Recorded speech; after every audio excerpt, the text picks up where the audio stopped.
Hello, everyone, and welcome to the Initiative Order. I'm really excited to have you all joining us tonight, and almost as excited about that as I am about this amazing table of players joining me tonight. My name is Brianna Flame. Pronouns are she, they. I'm going to be the game master for this mystery of Vaesen. And technically, it is one chapter of 4. First and foremost, I'd love to get a chance to go around the table and have my players introduce themselves as well as the characters they're playing. Why don't we go ahead and start with Allan? Hi, I'm Allan. I'm going to be playing El Guerrero. Pronouns are he, him. Also for me, I am he, him. Fantastic. And next up, how about we go over to Kelsey? Hi, everyone. I'm playing Saoirse. I am a doctor in a nice country village. Perfect. And last but not least, Isabel. Hi, my name is Isabel. My pronouns are she or they, and I'm playing private detective Vera Lindblom, whose pronouns are she, her. Perfect. Now, I'm sure some of you may have already been mentioning in the chat about being excited about a large group of players, and you're only seeing half of them. This is very much an intentional plan, as we have 2 groups that are going to be converging into one. So keep in mind, 2 weeks from now, we'll have an entirely different table of 3 more players, and then the following 2 weeks we'll be including everyone together to see just exactly what chaos is going to be ensuing. Now, Vaesen. I would like to give you an introduction to what Vaesen are and what Vaesen as a system is. The creatures of mythology, of folklore, of urban legend and of mysteries and nightmares. They're real, very much so, within the Mythic North, and Mythic Britain and Mythic Ireland, where we will be setting this particular mystery. Now, regardless of the background of these 3 players, as drastically different as they may be, they all have one thing in common. They can see these Vaesen, even when they're not wanting to be seen. That's something that sets them apart from the next person on the street who may be completely oblivious to the existence of these creatures. Now, as long as time has gone on, Vaesen and humans have lived side by side. They've coexisted to varying degrees of being amicable, being indifferent. With industrialization having taken such a steady increase, the malevolent nature of some Vaesen is starting to come to a head. Now, some people may say that this is a problem that needs to be addressed, and others may think that there's more to it than a creature that's reacting to something. But this particular mystery, I would actually like to take a flashback on. Now, each of these 3 investigators with the site had some sort of traumatic event occur that gave them the ability to see these creatures. Vera, we'll start with you. It was May, some 10 years past. A long night out, stakeout, something that you are certain was going to end in a preferred outcome. Exhausted, maybe, but you always get home to her. What's going through your mind right now after the stakeout as you're walking back to your apartment? Yeah, I think this is sort of a typical night for Vera. She is sort of an up-and-coming detective. She's been getting a little bit more high-profile cases at this point in her life. Been working steadily increasing hours. So I think she's getting used to like the exhaustion, sort of fueled by adrenaline, and now she's sort of like, as she's walking, she's like using that like cool night air and like just the exercise to like get the sort of like adrenaline like jitters sort of like out of her body. And yeah, I think she's just looking forward to coming home and yeah, just like collapsing into bed and just like relaxing at home. Yeah, she's just very relieved feeling. Definitely. Now, this night was long. You've been on longer stakeouts, but you've certainly been on shorter ones. It's probably just at the end of where you feel you could actually get into bed and rest without worrying about the sunshine that would inevitably wake you up and throw off your entire sleep schedule. As you're walking up the stairs, going down a hallway, hearing some footsteps nearby as you're walking past a door, a neighbor that appears to already be awake and starting to get their household ready, you get up to your door. Could you make a vigilance check for me? Ooh, yes. I can. This will be vigilance and logic. Okay, so that's 7.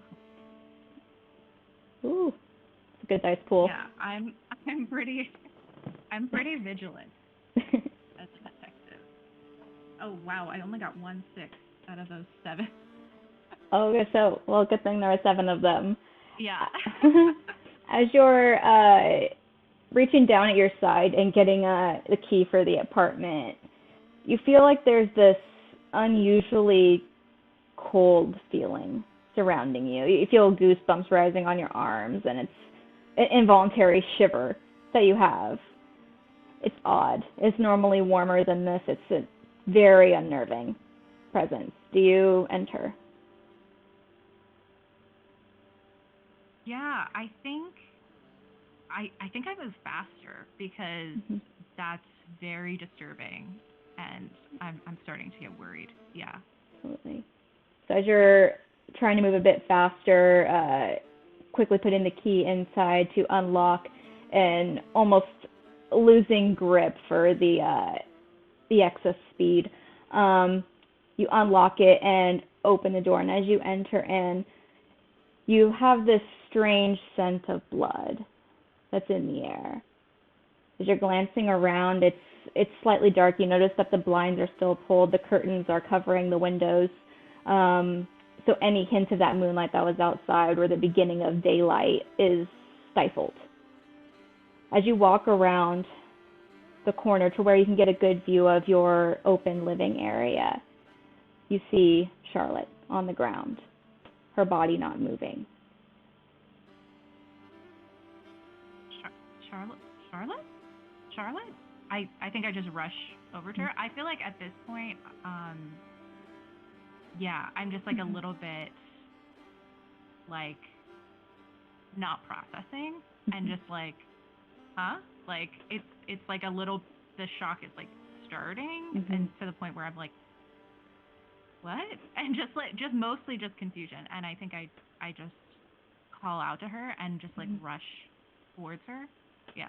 Absolutely. And as you're going into overdrive and seeing your cat is adorable. I'm so sorry. I'm breaking. No, it's absolutely fine. Whining. I'm so sorry. It's perfect. He's Vaesen in the forest. He is our Vaesen right now. It's okay. As you rush forward and you see her body on the floor, it takes you a moment. You're not processing it as you're going through, kneeling down next to her, grabbing at her shoulders. And as you look, her shoulders aren't facing the right way. Her torso is no longer aligned properly with her body. As you try to lift her, you feel her shoulders, her arms, as though they've been pulled out of the sockets. And she's laying there lifeless, not responding, not breathing. You see the faintest amount of blood, dried blood among her eyes.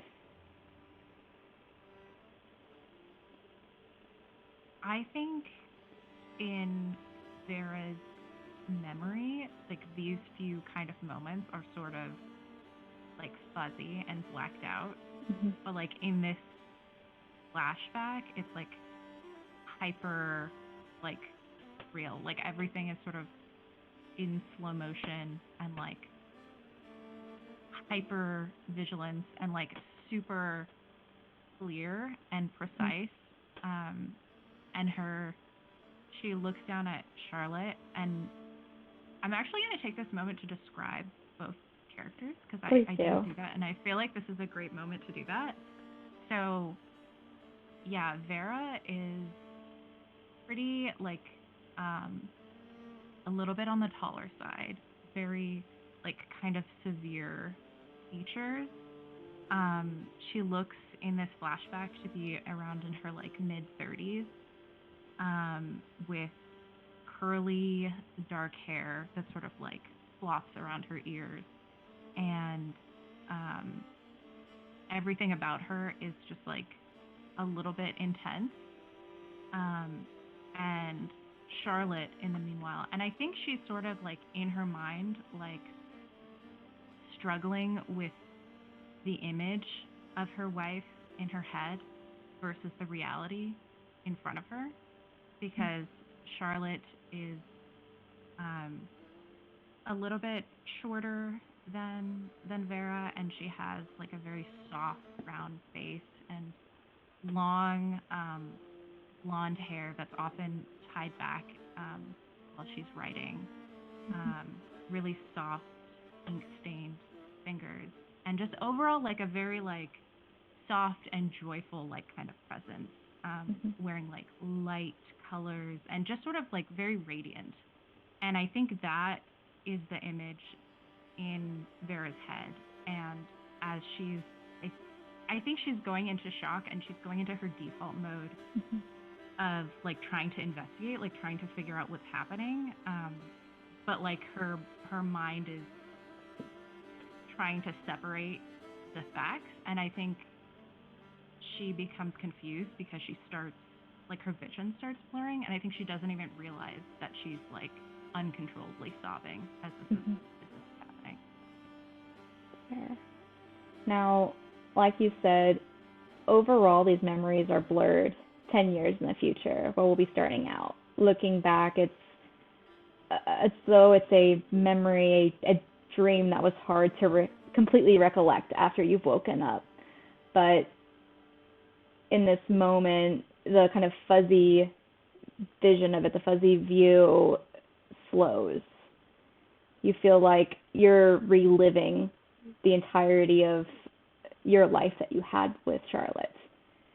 The next thing you know, it's investigators there that you work with every day, looking, asking questions, speaking with neighbors, and coming up with very little to look into.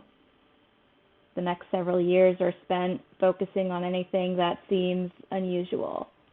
Not so much in the lack of evidence, but in a leaning towards the supernatural for Vera. That does lead us to a new contact that Vera has. Now, Eduardo, or El Guerrero. It's been several years since you gained the sight. Would you describe first your character? Yeah. Think of this like very barrel-chested but not defined, strong-looking guy, right? Just like any Mexican luchador you've ever seen. Except you've never seen his face. Probably never will. But you've seen 1,000 different colored masks that he loves to wear. Currently, his favorite one is probably like a green with like purple flames on the side. Green and purple flames. Okay. Yeah. Love that. Now, the day that you received the site was a little different than what we'd experienced with Vera. This was more of a bet gone wrong, if you will, with one of these creatures who loves taking a bet, especially when they feel like they're going to win, which is most of the time. I'm curious, the bet, what was this bet that you were so confident in? The bet that I was so confident in was I was not going to be the champion. I was going to lose. Did that come from a place of insecurity, of concern, considering a partner that's been missing? Exactly. I haven't seen my original tag team partner in so long, and when I wanted to wrestle once again with him, nowhere to be found.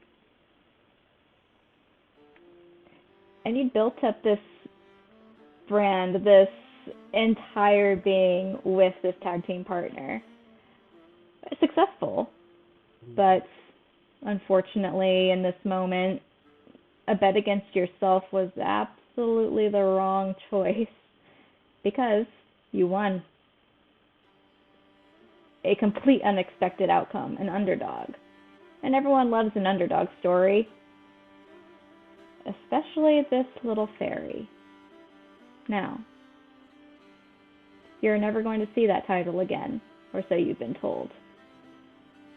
They said you would never find your partner, and so far you haven't found him.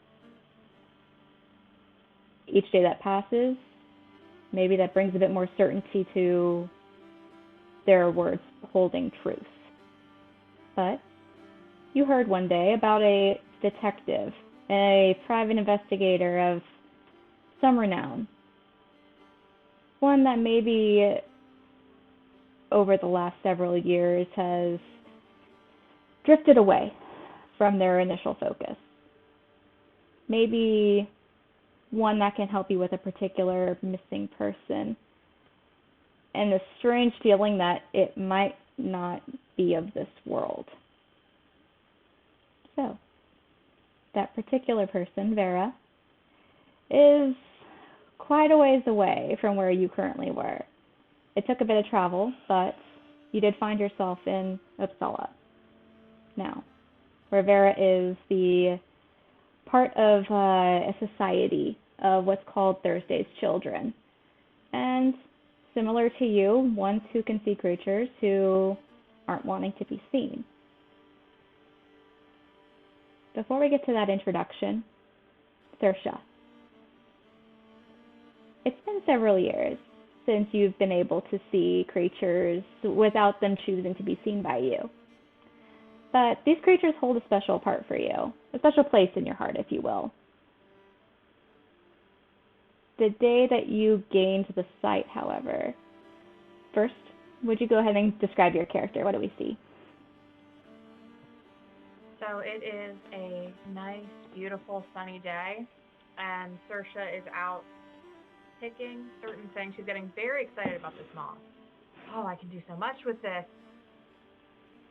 Oh, it's a wonderful day.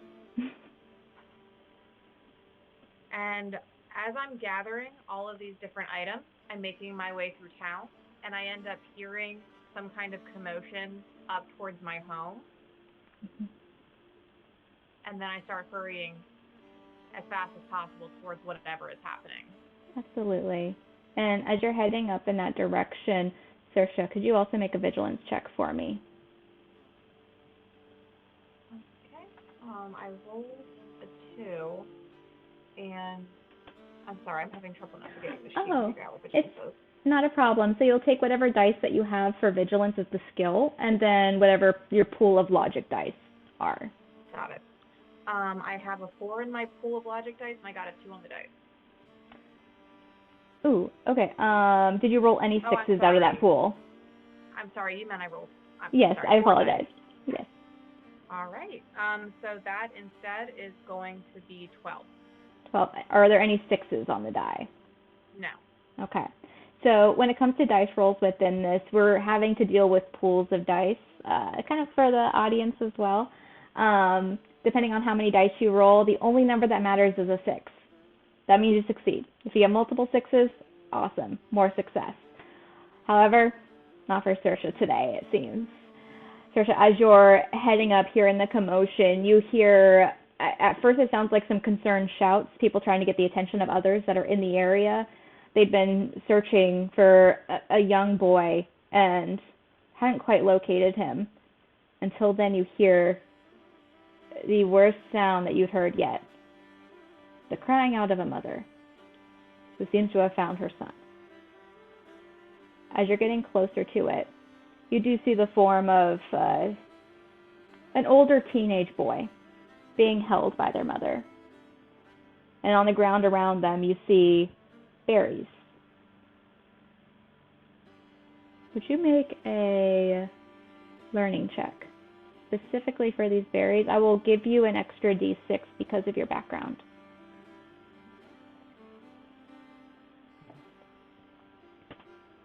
1-6. 1-6? Okay. Looking at these berries, you are familiar with them. They're unfortunately not ones that anyone should be eating. They are poisonous. But strangely enough, they typically don't grow in this area.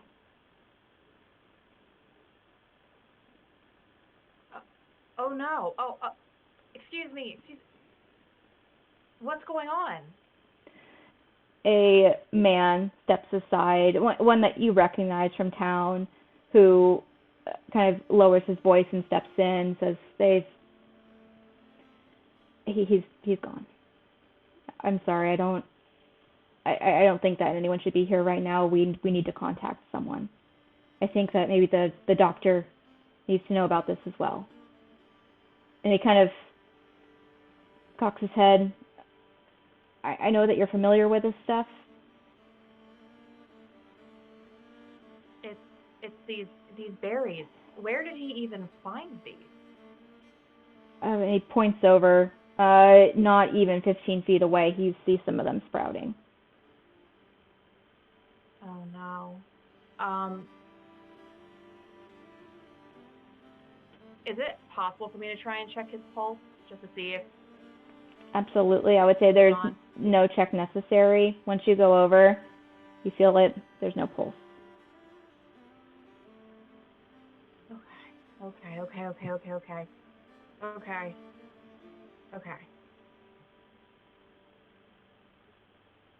Is there anything I can do for you? I'm so sorry. I'm sorry. You see the woman kind of weeping at this point. She's definitely inconsolable, as anyone should be in that situation. She doesn't seem to be responding to you. The man who was there is, more people are starting to crowd around. Slowly starts trying to encourage people to move on. You feel strange in this moment, aside from the fact that this is a situation no one wants to be in and no one wants to witness. You feel like you're being watched by something. I'm gonna start looking around, trying to see if I see anything. Absolutely. Now, this vigilance check, just for flavor.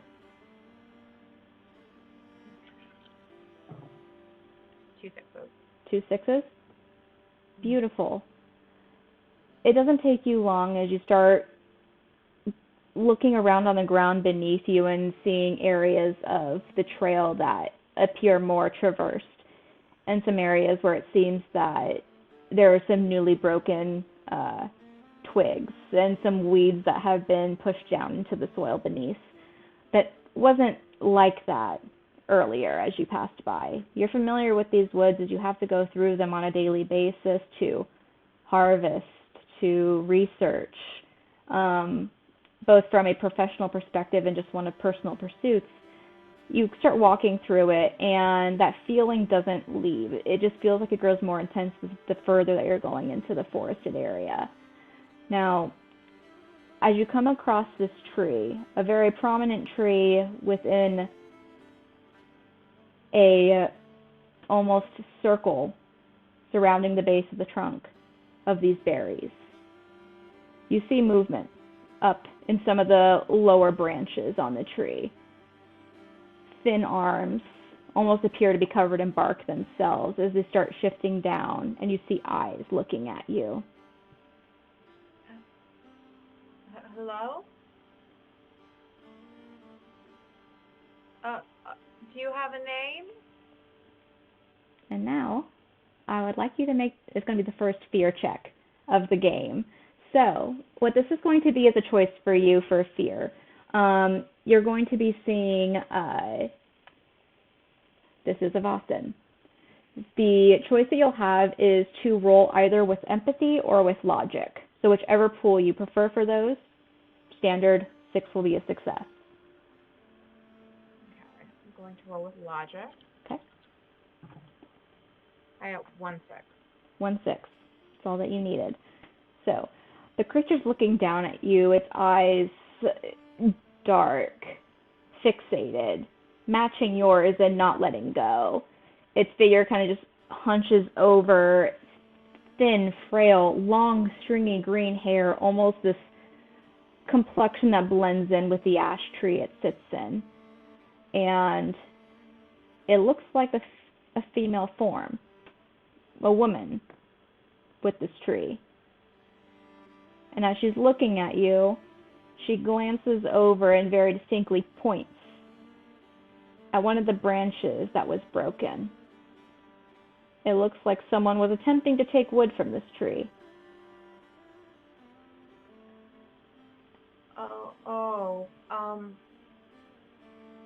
I see.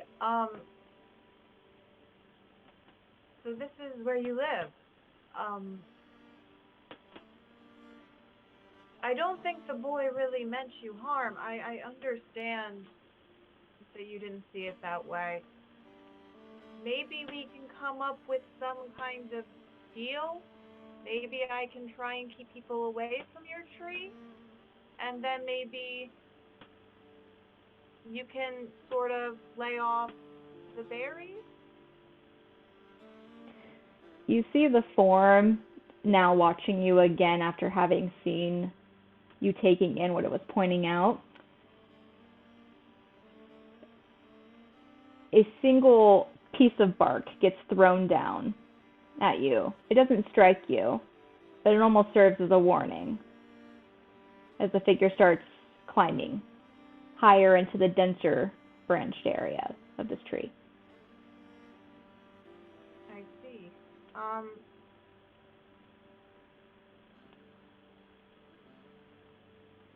Do you want me to leave or do you want me to stay?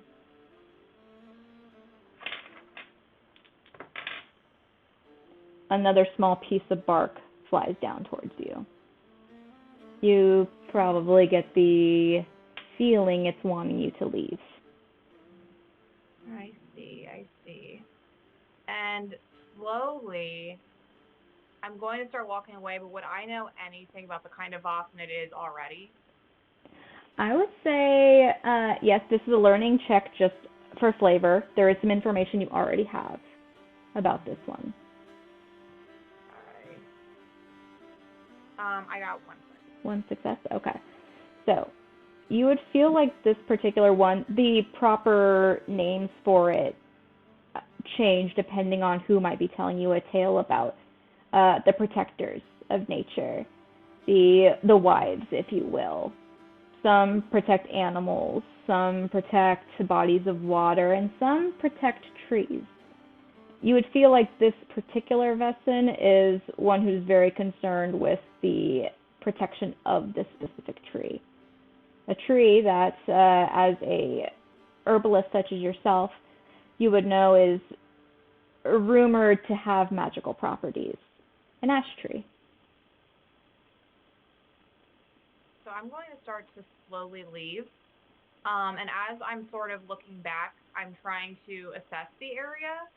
And when I go back into town, I'm going to essentially start putting in everyone's ears that there's a lot of like poisonous like plants, be it berries or oak or something in that specific area.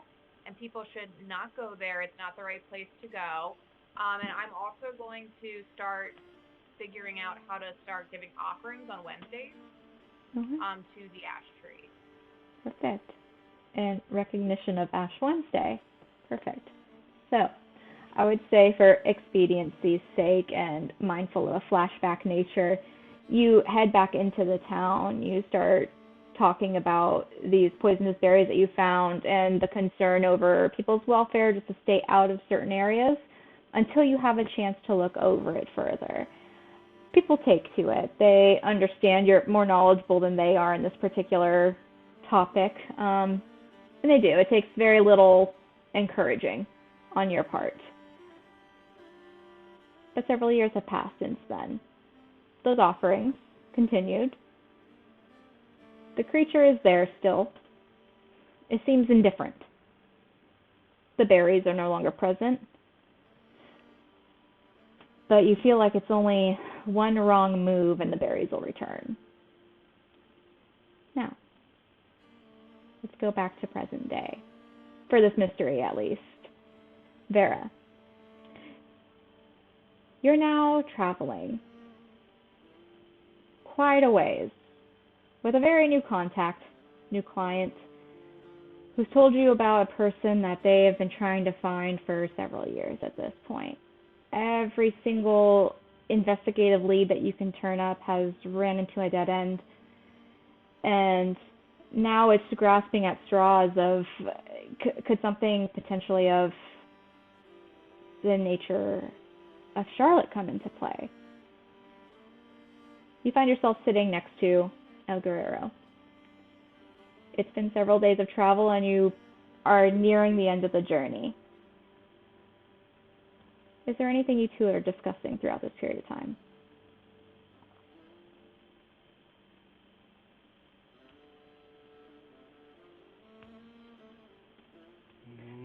We cannot hear you. She's muted.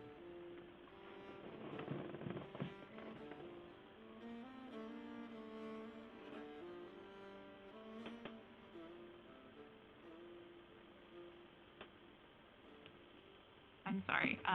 My mouse chose right now to die, so that's Oh gosh, perfect. completely understood. So, sorry about that. I think Vera is maybe just going over her notes. She has a notebook where she keeps all of her notes from her cases, and I think she's looking the details that El Guerrero has given her, and sort of flipping between the current case and sort of almost like by habit, sort of flipping back to her old notes about her wife's case, which she was never, the other case she was never able to solve. And like since then, she's been like able to solve some of these supernatural Vaesen-based cases, and something about the dead end that she's running up against is like pulling her mind back to that. So I think she's like maybe flipping through her notes and sort of like asking El Guerrero, like, can you think of anything else from when he disappeared, like any other information that might be relevant? Sorry, but I can't. He had everything with him, and now he doesn't. He left all his equipment in the gym. I think we may have lost Vera momentarily.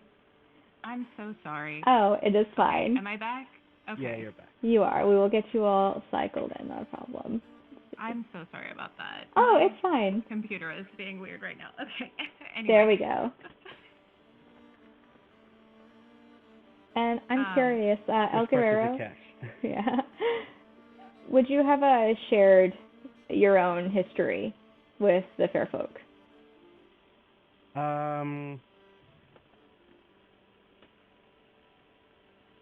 Probably not.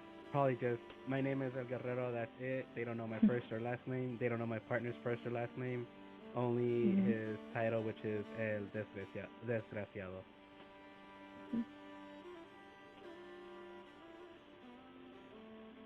Little information to work off of for her. Yeah, I think Vera's like very frustrated, and mostly at herself, but also at the fact that like this case has like such little to go off of.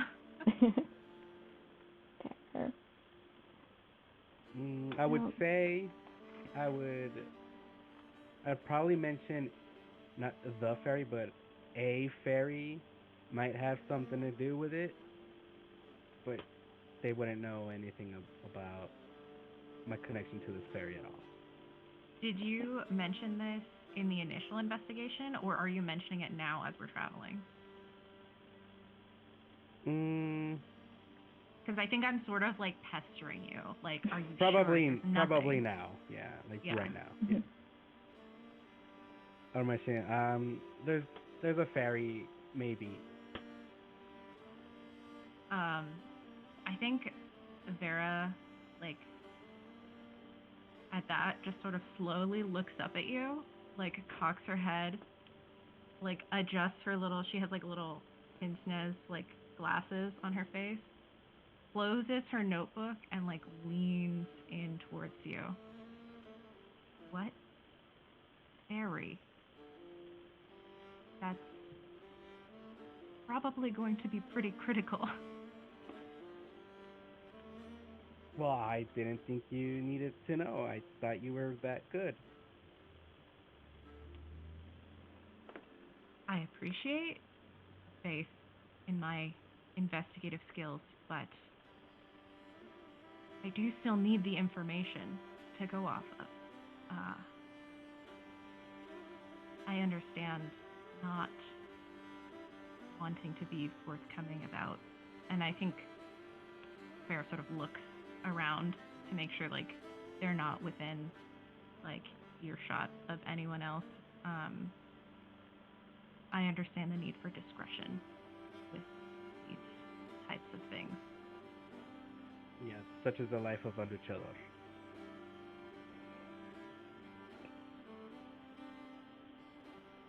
Can you tell me any information about this fairy? Any description?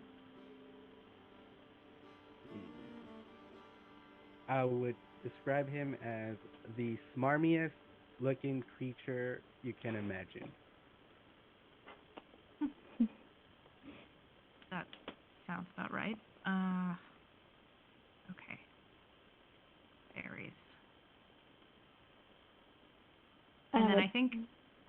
Sorry, go ahead. Oh, go ahead. Oh, I was going to say, I don't know if we're already traveling to Saoirse, but I think that sort of, like, the mention of fairies and, like, the fair folk might bring to mind Saoirse, because she just seems to have so much more knowledge about the Vaesen, and particularly, like, maybe the fair folk. Yeah. That makes sense. Now, depending on where in the journey and the investigation this information came up, definitely understand that prompting you to reach out to Saoirse specifically. Like you said, someone who you've spoken with, or not spoken, but written to at length regarding different investigations, who's offered immense insight in ways that you didn't expect, that you can't expect from your own mentor. But heading in that direction, you kind of feel like there's a strange familiarity in that Saoirse will be an insight to Ireland, the fair folk being intrinsically connected.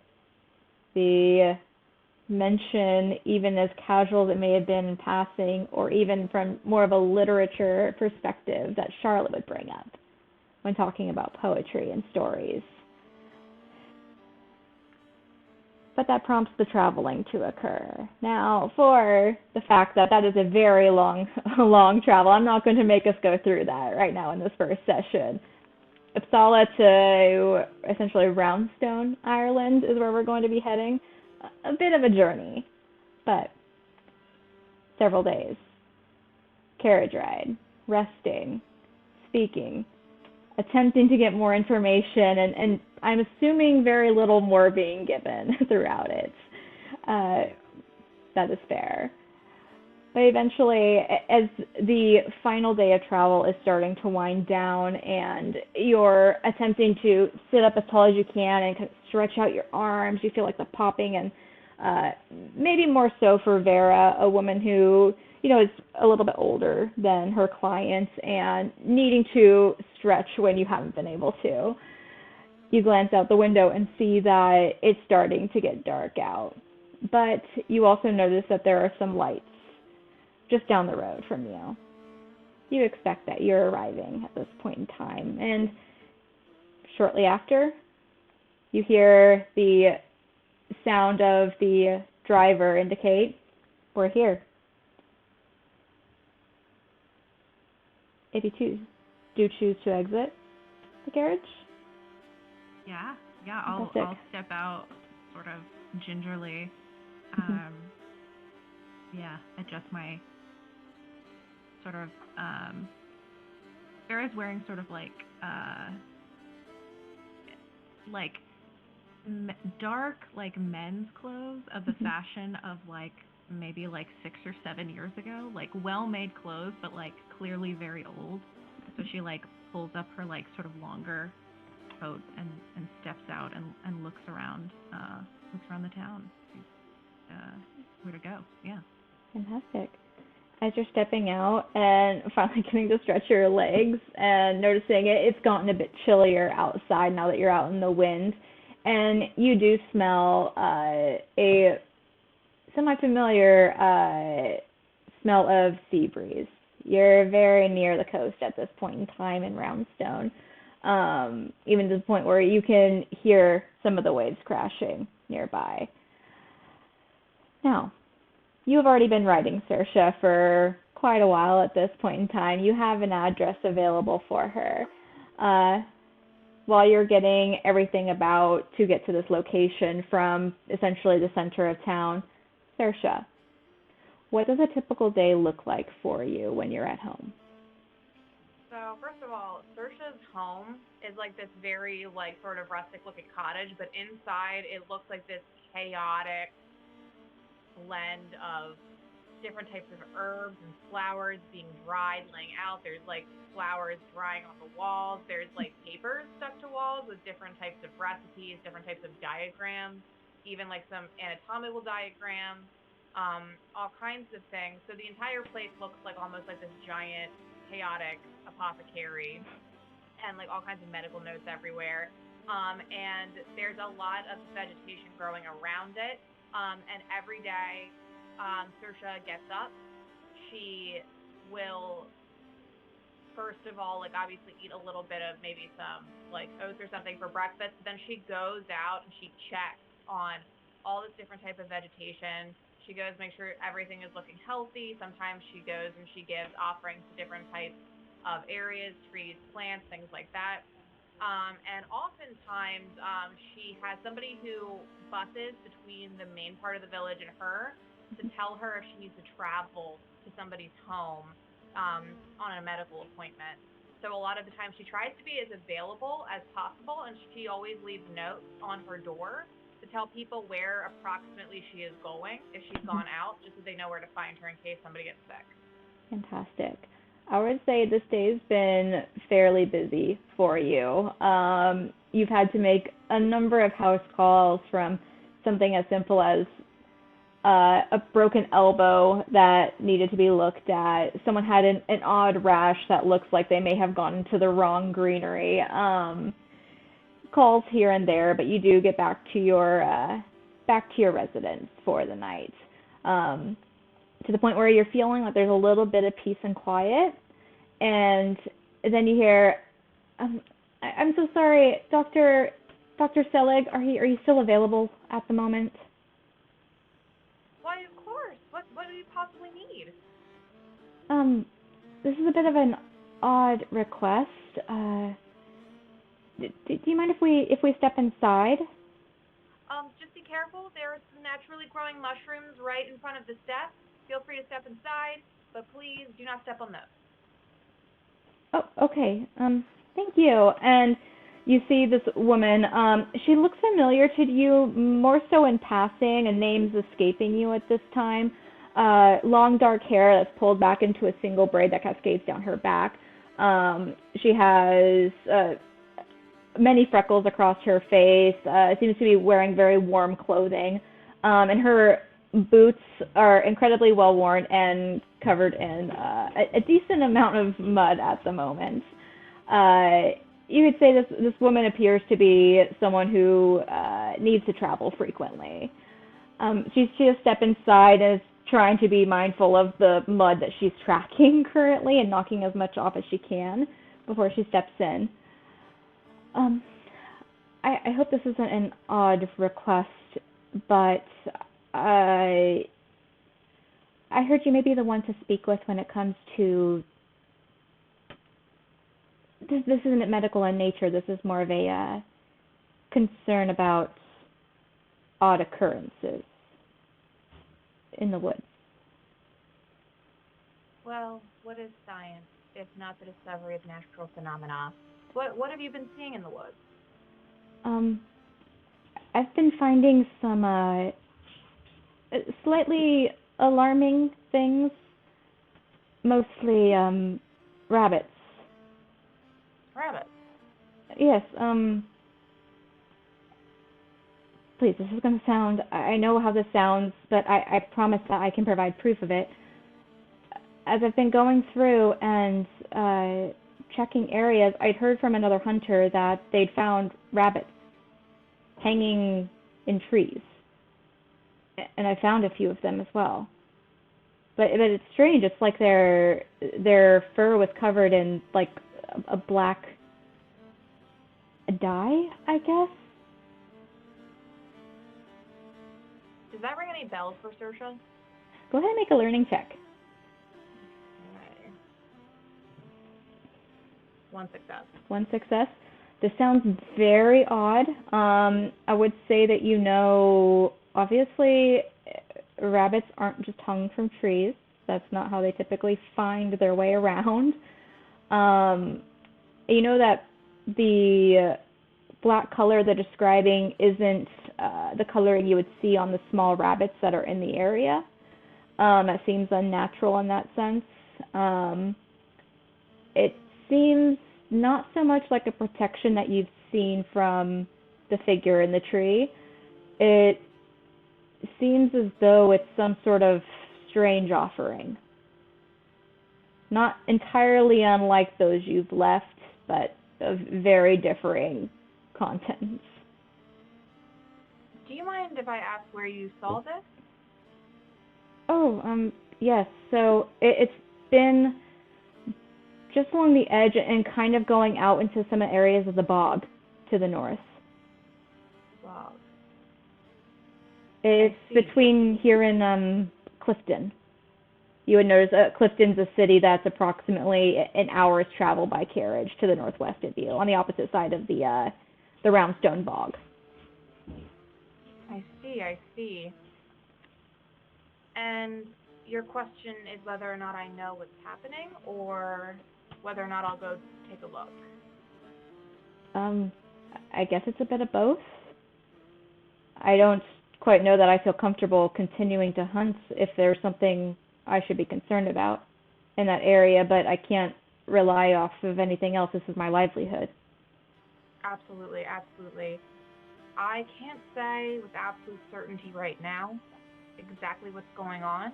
It may be some kind of offering, but no kind of offering I've really heard of before, but that's the only thing I can possibly imagine.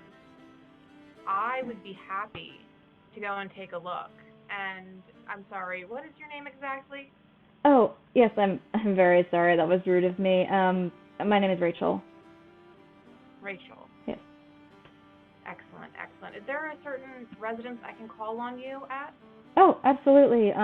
Do you have paper by chance? I'll provide that to you. I have absolutely so much paper. Perfect. And she'll, if you have a pen available, she starts writing down address that you can contact her at. Excellent. I'm going to go just take a look at things. What I would recommend is not entering that area until you've heard from me, because depending on whatever might be receiving offerings, you can only imagine that not all creatures of the forest are welcome to guests. You never know exactly what might offend them. Understood. I would rather not end up like these rabbits, so I'll wait.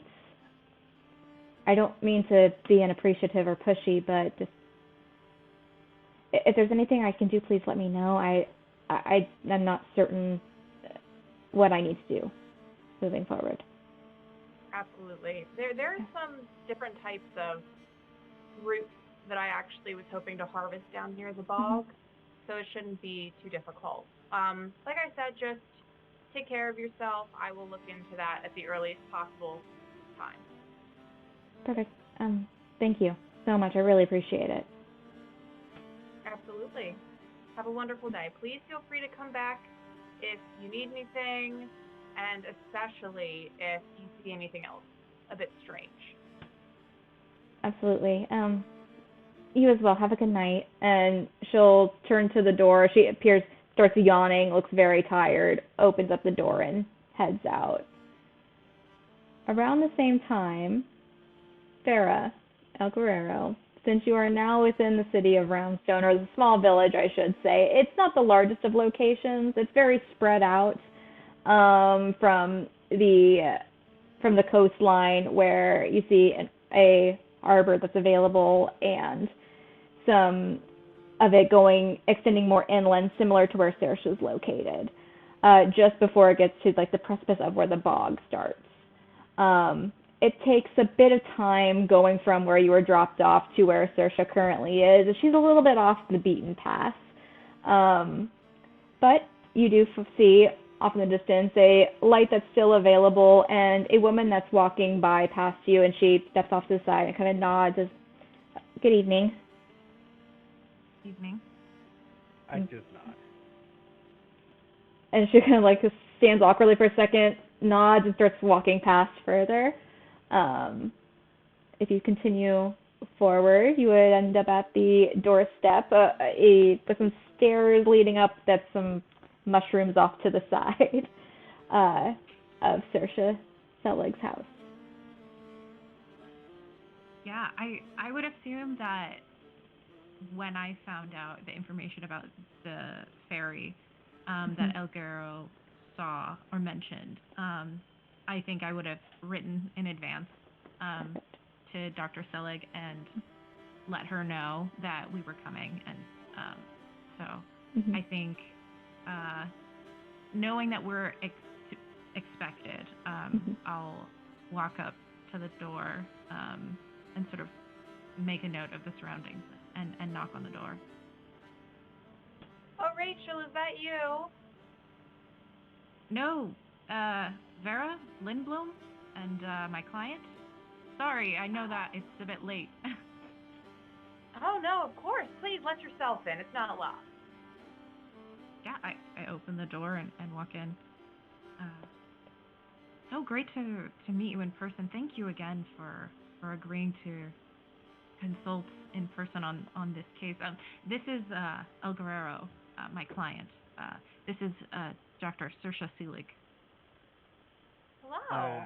I approach her with a handshake. Ah, yes, of course. It's so lovely to meet you. Are you hungry? Maybe you need some tea. I do have some medicinal teas if you have any aches from your journey. I would love that, honestly.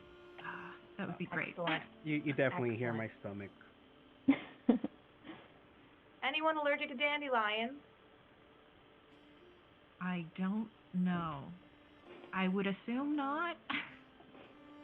Let's find Well, out. I think you'll find that they're going to take quite the edge off of some of those aches and pains from your travels. And she's like punishing some stuff together, and she's going to put it in like a little mesh strainer on a teapot. What sort of food do you like? Whatever you have, honestly. We've just been traveling for so long. Thank you so much for your hospitality. I see you've had some other late night visitors. We saw a woman leaving. as we were arriving. I feel like Saoirse definitely pauses a bit, like she stops what she's doing for a second. Yes, I'm a visitor. Yes, I of course will be absolutely predisposed to provide as much support to you as possible, but I do have a little bit of an urgent matter in the bog. You understand, sometimes there are things that are a little bit time. What's the word exactly? Sensitive? Yes, time sensitive. Sorry, you understand. I've been busy all day bussing between different homes in the village, taking care of elbows and scrapes and all kinds of things. Understandable. I mean, I'm just grateful for your time. I know we've sort of accosted you in the middle of the night like this. So completely understand. And then I have a question for the GM and maybe the rest of the table. Is Saoirse, I'm assuming El Guerrero is not, based on sort of the information we have, how like kind of secretive he's been, but is Saoirse like familiar with the society and like a member of the society at this point? Ooh, I would say this could definitely be up to Saoirse. Familiar, more than likely. As another person who has the site and just the very nature of your contact together, it would make sense.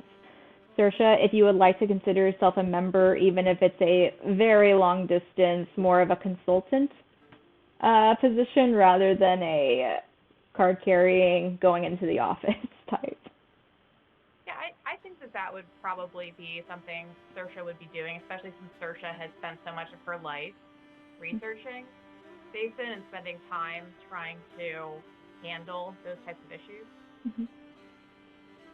Okay, then I think with that sort of knowledge in mind, that even though maybe Saoirse is not directly involved, like with the society, she's like familiar. I think Vera would say completely understand working with my work in the society. I know sometimes these things crop up unexpectedly. Anything we can help with? Well, Vera, have you ever heard of someone sacrificing potentially blackened or oiled up rabbit to a specific type of Vaesen?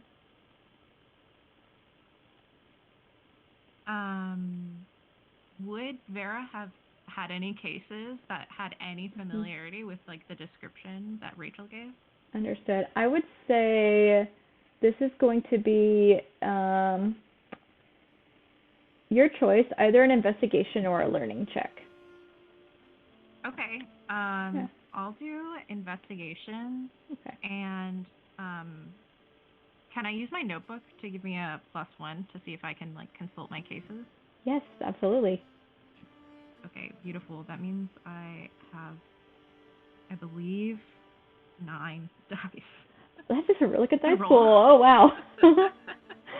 Because, yeah, I have a 5 to logic, I have a 3 to investigation, and then my writing utensils give me a +1 bonus. Oh, so perfect. I better succeed. Oh my gosh, I only got 1 6. Okay. I've been rolling just so marginal today. A success But is a still, success, 1 so that's good. I would say that given some of the investigations that Vera's handled so far, there's been a lot of odd things that have come up. This is, if we're looking at a Venn diagram, this might sit kind of central to several different unrelated things, so it's kind of hard to pinpoint. Rabbits you've seen have been used in terms of like sacrificial situations. So in any type of like maybe something leaning a bit more towards the occult. Sometimes as offerings, as already been mentioned, and the element of the like oiled up or the blackened fur of it, that seems a little bit off from anything you've investigated so far. Yeah, I think maybe my marginal success comes out as like it takes me a minute to sort of find like the relevant cases.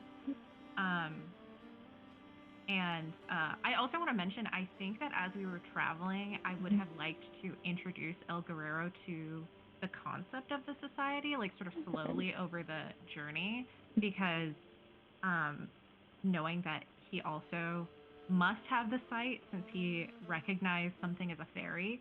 I just want to make sure that like El Guerrero is a little bit clued into like the conversation, right? I don't want to just be like all of a sudden talking about the society and he like has no idea. So yeah, I think I would have filled him in on sort of like what the society is and sort of what my cases kind of are, because I think before that he'd only kind of had rumors that I dealt with the supernatural. So yeah, I think I'm flipping through my notebook and I'm mentioning, you know, I think your initial like indication that it's something sacrificial is kind of the common thread that I'm coming across in my cases, but I think this blackened fur is unique and worth investigating. It's strange, isn't it? I will admit that I'm a little bit nervous. It doesn't seem like the sort of thing a Vaesen would normally be offered, unless someone was doing something untoward, maybe not really, in the benefit of the harmony. Is doing this to the rabbits. Maybe this is some byproduct of the creatures themselves, or creature. It's possible. But then something would be seriously off with the Vaesen, because they've never done that before, not that I know of, at the bog. I think,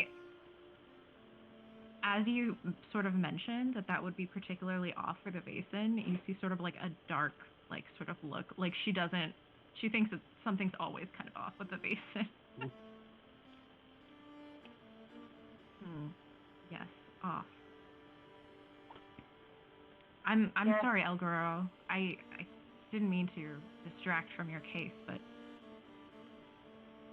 seems the village here may be in some danger, and may be in all of our best interest to investigate this while we consult with the good doctor on her notes regarding this fairy related to your disappearance. If helping the doctor and this town quickly means I get to find my partner quickly, I guess I'll do it. Now, Saoirse and El Guerrero, could you make vigilance checks for me? Oh no.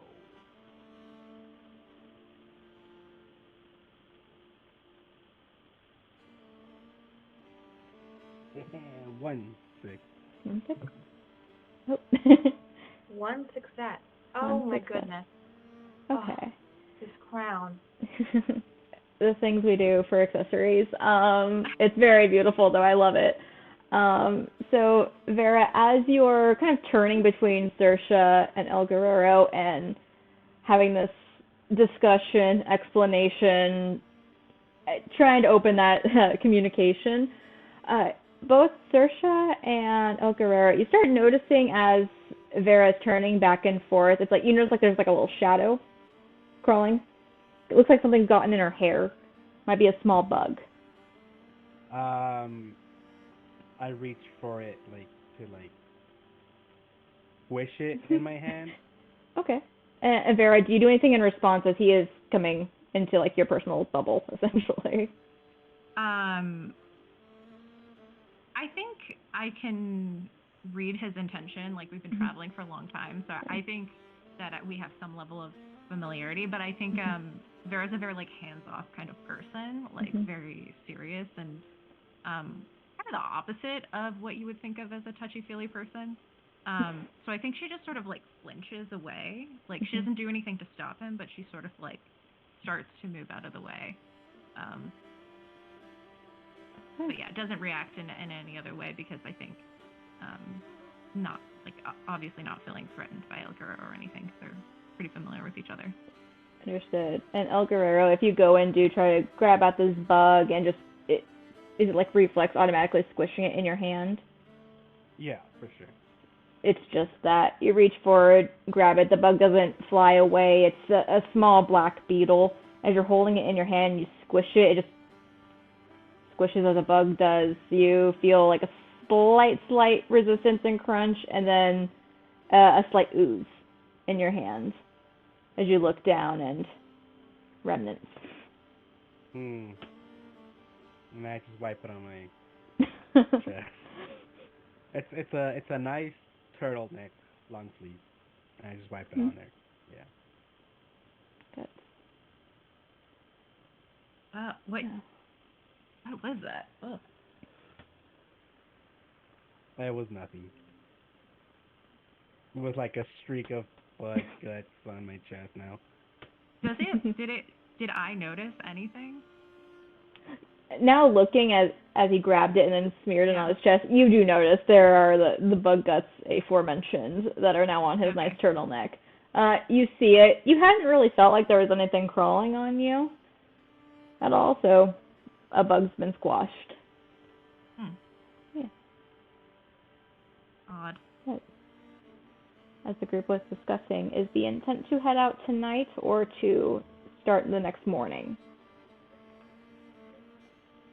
I would maybe suggest we go in the morning. It'll be easier to see, and you'll be more well-rested. The dandelion tea will do wonders for your aches and pains. But a good night's sleep is also always very therapeutic. Agreed. Thank you for the tea, and thank you, El Guerrero, for getting that thing. I didn't notice that there. Do you have room to accommodate us, or is there an inn in the town that we can stay at? I know I wanted to come directly to you to get your thoughts and introduce El Guerrero, but where do you recommend we stay? I don't want to impose on you. I do have a few additional beds. I often have people traveling from the university who come to either study under me or study with me as part of their internship. Well, then, then I would, I think we would greatly appreciate the place to stay, and then we can set out first thing in the morning, and maybe I could borrow your notes to. The purpose of our visit is, obviously I'm more than happy to help you with this local creature or mystery that's happening, but if you have any notes on fairies or the fair folk, that's if I could maybe review them tonight. Oh, of course. I have plenty of notes on fairies. Yes, fairies, very, very mischievous, aren't they? Did you potentially get pranked by a fairy on your way here? You can call it a prank. Maybe something a little more serious than a prank. I know I didn't provide too many details in my letters, but El Guerrero's partner has been missing for some time, and the only lead we have is this rather malevolent-sounding fairy. But I'm not as familiar with this type of creature as I think you are, so... I see a malevolent fairy. Oh my. Well, first of all, please make sure there is a little circle of mushrooms right by my steps. They're very new. Please don't step in them because I do believe that a fairy might potentially be guarding it. It's very beautiful, really sprung up overnight, Well, I suppose maybe sometimes fairies can take it too far. They can be malicious. They're certainly more malicious than Fuka. Are you familiar with Fuka? I nod, but I say no. Well, maybe we'll see I think I definitely catch that. Well, they are more malicious than Fukas. They do like to play pranks. Again, if you see mushroom circles, you're very likely to find a fairy. They do have magical capabilities, which I'm sure you're very familiar with. And in addition, I would really do everything in your power to not offend one. They are actually very easily offended, far more than most Vaesen are.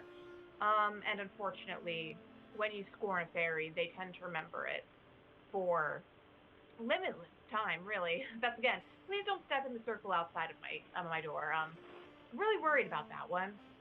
Seems a bit young, and especially when they're young, they can especially be a little bit emotional if you accidentally step on a mushroom. They spend a lot of time tending them, yes. I mean, I guess I could begin reviewing them. I wouldn't know about offending a fairy. And I just sort of look pointedly at Guerrero, like, I know you know more information that you're not telling me. Think about this. But yes, perhaps I can do some reading and familiarize myself with them. I don't know about rings. I mean, the disappearance, I believe, happened in a city, in the midst of a city, so may have been less likely to have been fairy ring which was disturbed, but worth looking into. I do think you'll find that mushrooms have an odd ability to spring up in even the most unexpected of places, especially when some type of fairy is involved. I would be happy to help you in any way that you need with this case, but for now, here are my notes. These are my notes on fairies specifically. There's also a lot of diagrams and drawings. Please don't mind if you see names besides some of them. I've been doing a chronicle of every fairy that I found so far in the outlying woods. Sometimes it's a little bit easier to know their names when you're telling them to stop throwing the acorns at you. Makes them, you get the shock impact when you say something like, Margie, stop that. The 80th time, stop that. Vera, in her memory of flashes before the many murders she investigated related to the Vaesen, and it just sort of blinks a couple times and is just sort of like getting used to this completely different relationship with Vaesen that Saoirse has. Acorns. Watch out for that. Yes, they're very small, but they're very strong when it comes to acorns, berries. Sometimes they like to play little sword games with themselves, like twigs, and sometimes they go flying by and they scratch you a little bit with them. They don't mean harm when well, maybe they do. You know what? There's one that I've named Devin, and I think that Devin sometimes really tries it. But for the most part, they're easy to avoid if you sort of don't offend them, let them have their fun, just move along. But if there's a malicious one, yes, we really do need to take care of that, yes. If someone greatly offended a fairy, could they take them to wherever these fairies come from or hide? Should I do a roll for that, GM? Yes, so it had this be probably a learning roll. Can I help in any way? Because I'm like reviewing her notes. Can I like give her anything from me to give her a boost? I like this. It's a compiling of resources and additional perspectives. I'll give it a +1. Awesome. And that's going to be 4 successes. Four successes? Mm-hmm. Damn, okay. So a good amount of knowledge. You would know that, yes, so there is several things that fairies can do. Many things that fairies can do that's not unlike other Vaesen that you've heard of, ones that might lure them into specific areas that is in imminent doom for them, or if they happen to get stuck in terms of a magical song that they hear to where they have to continue dancing until they either drop from exhaustion or just outright die from doing it. Yes, they can be taken though as well to places not of anywhere you've been before. Yes, fairies actually do have the ability to potentially spirit away an individual. I don't necessarily know where. It seems to be outside of our realm entirely. And fairies can also do a lot of things. They can concoct these tunes that'll make you dance. And unfortunately for fairies, due to the fact that their lives are very different than ours, they don't always know that they took it too far until their new dancer, so to speak, is essentially deceased. But now that I'm thinking about it, I could understand why one would be much more cautious about the Fae folk. Okay. Well, again, El Guerrero, I appreciate your patience as we maybe in the morning address this local issue. But I think for tonight, I'll review these notes and I'll see if there's any more information I can understand, or at least just become more familiar with them for now. Of course. Please. Read as many as you need. Thank you again. Perfect. And I think with that, everyone kind of winding down, starting to get making this their temporary residence for the time being and getting ready to rest for the night, I think this is a great time for us to take a break. So thank you all so much for watching so far. Really excited to see where this ends up going. We're going to take a quick break. We'll be back in about 15 minutes. But other than that, we'll see you soon.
and welcome back. Thank you so much for sticking with us after the break. I guess we'll be diving back into the story. So, for those who might have just been tuning in, I'll give you a bit of a recap as to what's happening. The three people you see here with me are investigators of Vaesen, the creatures of mythology and folklore that can only be seen if they're choosing to be seen or by Thursday's children, these investigators who have the sight.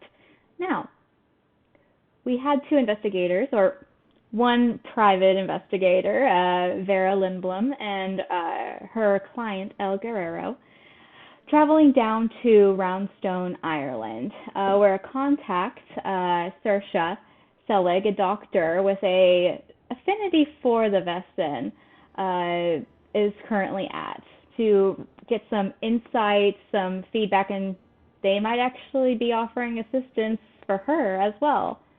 Now, the morning has eventually made its way to you. You've slept, had some dandelion tea, had some food courtesy of Saoirse, and are feeling well rested.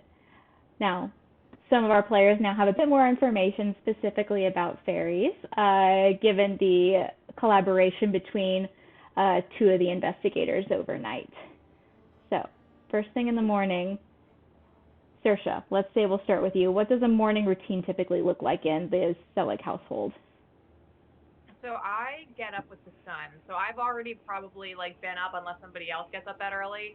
And I had started to get some things ready for breakfast already, especially to host more people. And I went out to do some of my morning checks.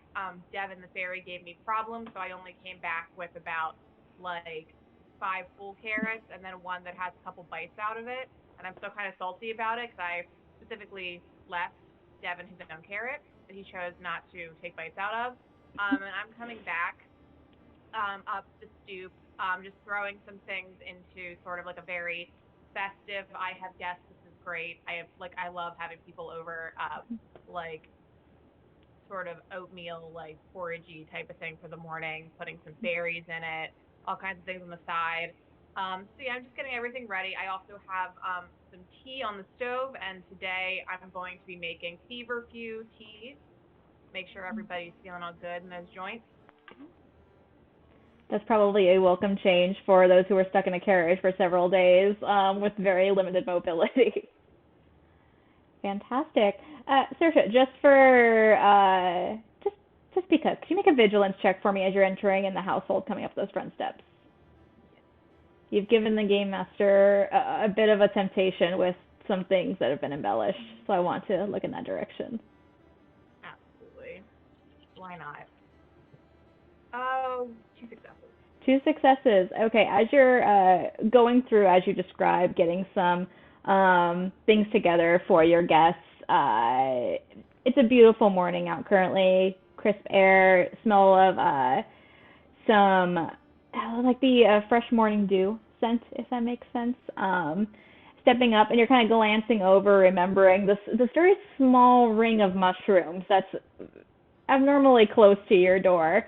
You're kind of glancing over towards it, like the voice of Vera from the night before, of not quite matching your opinion of Vaesen as a whole. You kind of glance over and pause, focus on it. You don't see anything currently there. It's a thought. It's new. Maybe something to keep an eye on. I kind of pause and I break off a piece of one of the carrots that Devin didn't take bites out of, and I kind of just leave it there in case anything shows up. Okay. Keep that in mind. Perfect. Now, as you're entering back into the residence, I would assume at this point in time, Vera, El Guerrero, are you morning people, or is sleeping in a custom? Vera's up, I think. Vera more is not so much a morning person as a sleeping as little as possible person. So I think she fell asleep sort of taking notes on what might be useful from Saoirse's notes the night before, and then sort of got up fairly early, probably was maybe awake as Saoirse was leaving, And yeah, so I think she's up early reviewing her notes. Okay, perfect. And El Guerrero. I am still snoring, for sure. Still snoring. Perfect. Yeah. So, Saoirse, as you're entering back into your home, you do see Vera over sitting down at the table, kind of reviewing notes from the night before. You sense there was very little sleep involved. As you recall, she was already awake by the time that you were leaving to go get everything put together. In contrast, stark contrast, you hear a very loud snore coming from the guest, one of the guest bedrooms that you have set up as an extra bed. Oh, I see we have a good sleeper in there. Are you hungry at all, Vera? Oh, not particularly, but probably should maybe eat something before we head out. Yes. Yes. I'm sorry. And then she just for uh creating a mess, and she just sort of like begins like pulling like her papers from being spread out on like the kitchen table, the like kitchen dining table, so that there's room for us to sit and eat. Oh, that's perfectly okay. And you watch as like literally Saoirse pulls out like this tray, and you can tell Saoirse has a lot of notes on there very frequently when she's supposed to be eating, and she sets it like on top of the notes, so there's like an elevated tray above where you were keeping your notes to eat on. Ingenious. Perfect. I love this. Anyway, oh, I'm sorry, were you gonna? Oh, no, go ahead. Saoirse also grabs some candles, and you can almost tell that they look like there's a lot of stuff inside of them that were molded with the wax, and she puts them on the table and starts burning them. Now make sure that you let this waft over you a little bit. We want to smell like the wood.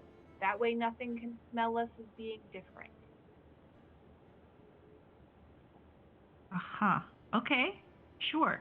You're the experts on these woods, so just sort of awkwardly waft smoke over her.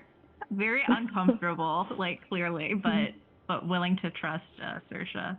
Also, I think I'm hearing like a little bit of an echo. Is that? I don't just want to make sure that's not happening for everyone else. Is there an echo for anyone else right now, by chance? I'm not getting one. I'm It's concerned pretty it may be small, me. so if it's not an issue, it's not an issue. Cool. I just want to make sure. Okay. Yeah. Okay, So I'll waft perfect. myself in the smoke. And El Guerrero, I would say the whatever dream you tend to be having right now that has you completely knocked out, very focused on that. It's the curtain that was in front of the window that would be casting light down on your face starts shifting a little bit as the window's open and a breeze is kind of bellowing through. And you notice just like you feel the warmth on your face, and then it becomes a little aggravating as when you open your eyes, blinking rapidly, there's sunshine directly in your eyes at this moment, waking you up. Yeah.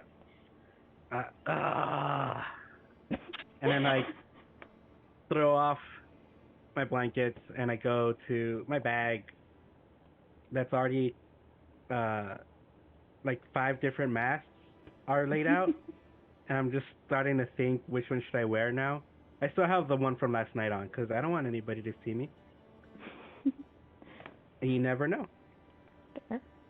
And last night's was this like red and like gold and black kind of like geometric shapes on the side. And today I will pick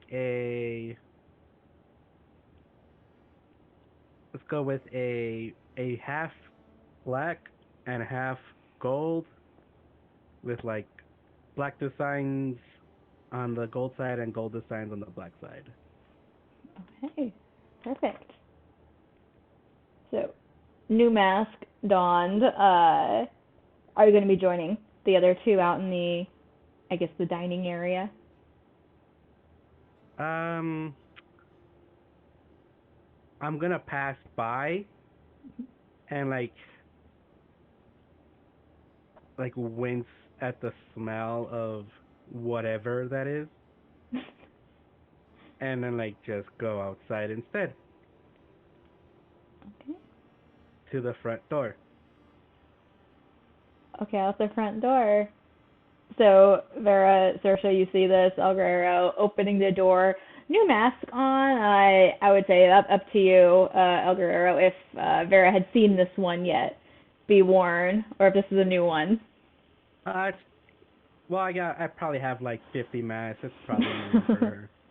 New design, as described, half black, half gold, the geometric colors, shapes across each side. But kind of a walking on past, acknowledging that, you know, that you're there, but then immediately to the front door. Yeah.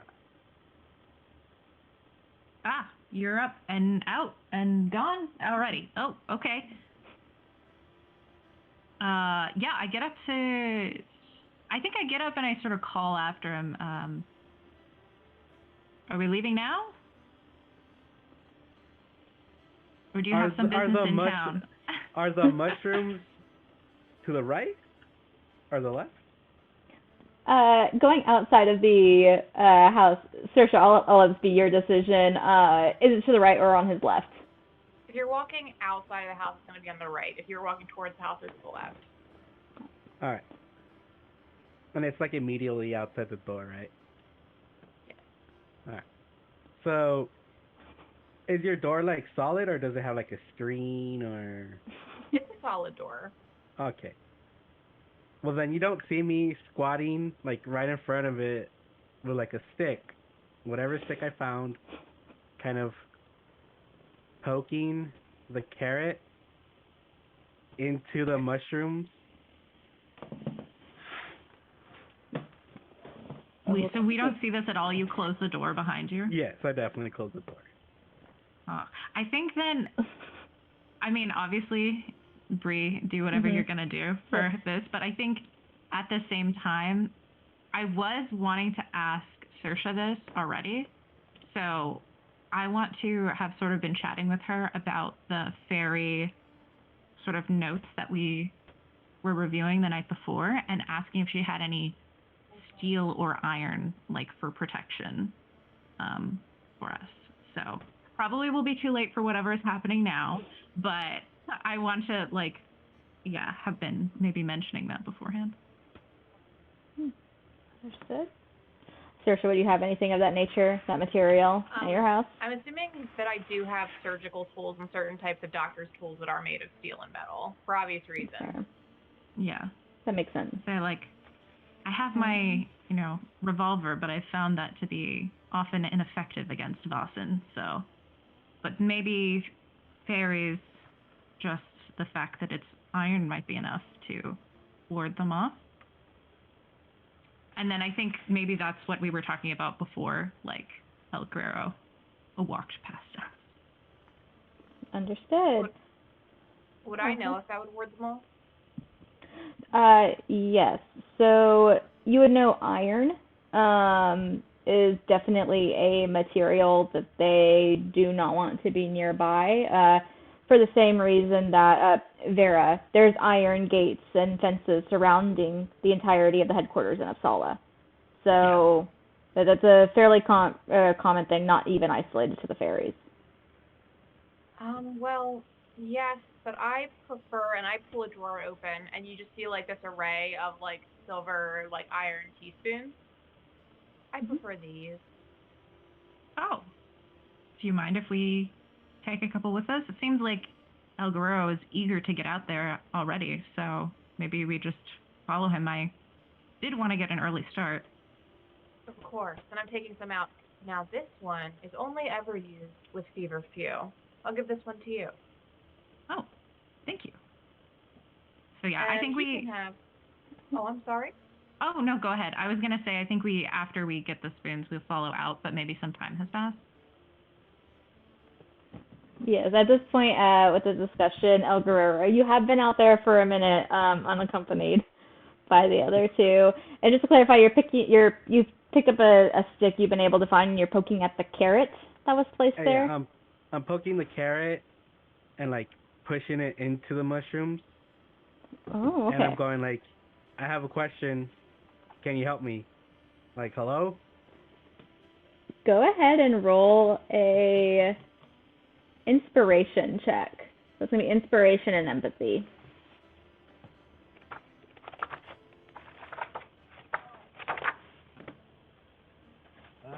1, 5, 6, 2. Nope. No successes. As you're sitting there or like kind of kneeled over, poking and saying, I have a question. Are you trying to, a second question, I apologize. Are you attempting to be quiet in that? Or are you just speaking normal, like normal volume? Normally. Okay. Just for fun, Vera, Saoirse, can you give me some vigilance checks, please? Yeah, okay. So that's 7. Okay. 1 success. 2 successes. Oh, just that? Okay, so you are able to hear El Guerrero's voice carrying well. Open window may be a helping for that. As you're hearing him say, I have a question. So you might be a little tipped off as to what is occurring outside at the moment. Now, I'm sorry, El Guerrero, was there no successes on the inspiration? Nope. Okay, let's see here. I am going to...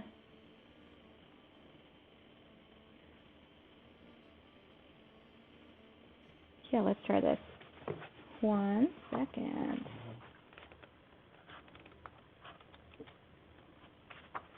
I'll walk out, but I don't think I'm alarmed yet because I think I'm like, oh, maybe he's talking to a person or something.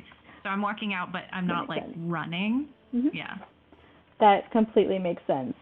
So as you're heading in that direction, it's going to be, let's see here. I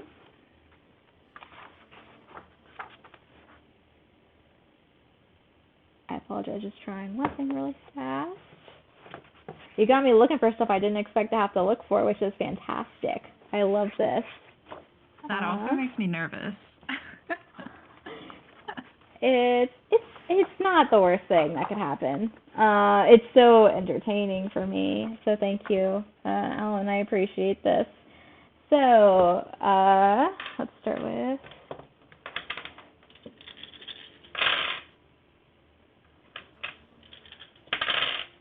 Okay, so that's 1 success. El Guerrero, as you are kneeling over and speaking, asking questions like, I need your help, are you there, I have questions for you, it's as though you see your breath in front of you. It was a warmer morning from what you recall, and suddenly you're seeing the breath you're used to seeing in the winter months. And you feel like this shiver that just starts at the tips of your fingers. A thin layer of frost surrounds the stick that you're holding, and your entire body, starting from your hand emanating upwards, goes cold. So you have been struck with deadly cold. You are going to be dealt 1 damage. They only had 1 success, so it's only a single damage more than... thankfully not more. So for this, I'm going to say that condition, it's going to be a physical condition. I'm going to say this one's going to be wounded. So any precision or physique-based checks are going to have a penalty of 1 die while you have that condition.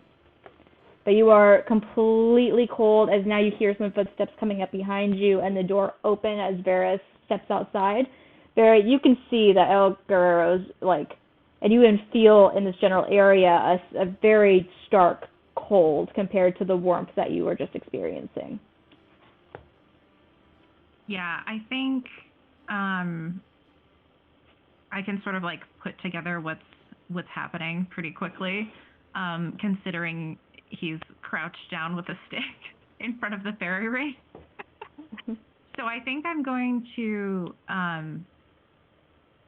think I'm just going to come up and put my hand on his hand, which looks like it's cold with the stick, and try to gently pull him back. Not trying to like physically like force him back, but just sort of like slowly, like very slow, cautious movements. Just, hey, okay, Guerrero, let's maybe pull back. Are you okay? What's happening here?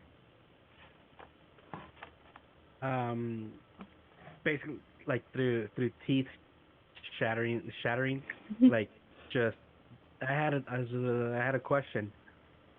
Okay, let's maybe it'll be there. It's not going away, so we can ask your question in a minute. Let's make sure you're okay. Saoirse? And I'm like calling back to get the doctor's help because I'm not sure how to maybe help him. So I'm going to make sure that Saoirse can help him first before I investigate. Mm-hmm. Yes, what's going? And then like I kind of notice where he's at. Oh no. Oh, did you I'm sorry, I don't know their name. Did you offend the poor fairy of the ring? Did you do something? I wanted to ask the question. That was it. I see. Okay, that's honorable. We love questions. We do. And I'm going to go and like start looking at El Guerrero. So let's see here. Tell me what you're feeling. Cold. Cold. And would I know what to do about that? You would know how to treat cold, essentially. It'll take, for fun fact, I'll reference a cheat sheet a bit for medical care since you are a doctor. If I recall correctly, you didn't take like a medicinal talent. Is that right? I believe I think we did like a cross archetype decision with it. Herbalist. My talent is herbalist.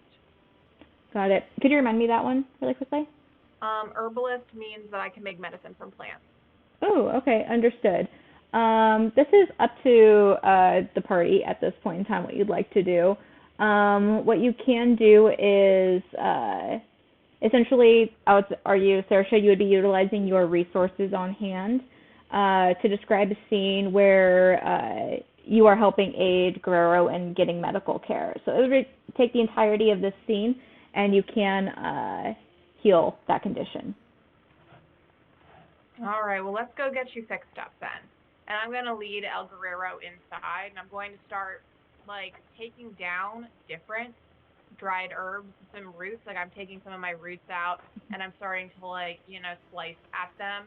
And I'm starting to, like, add more of those to that, like, I'm almost making, like, this little potion-y looking thing that I'm going to serve him with the porridge I had made earlier. Perfect.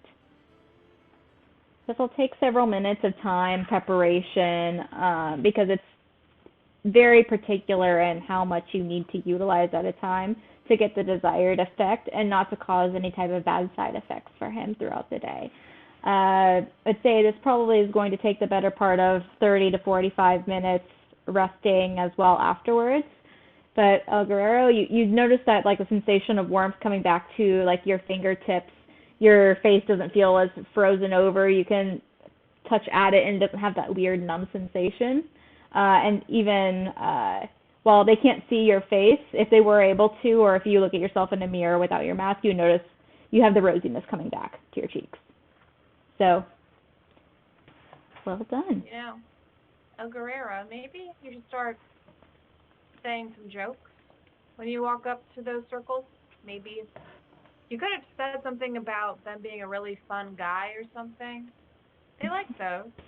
They find them funny. I just blink.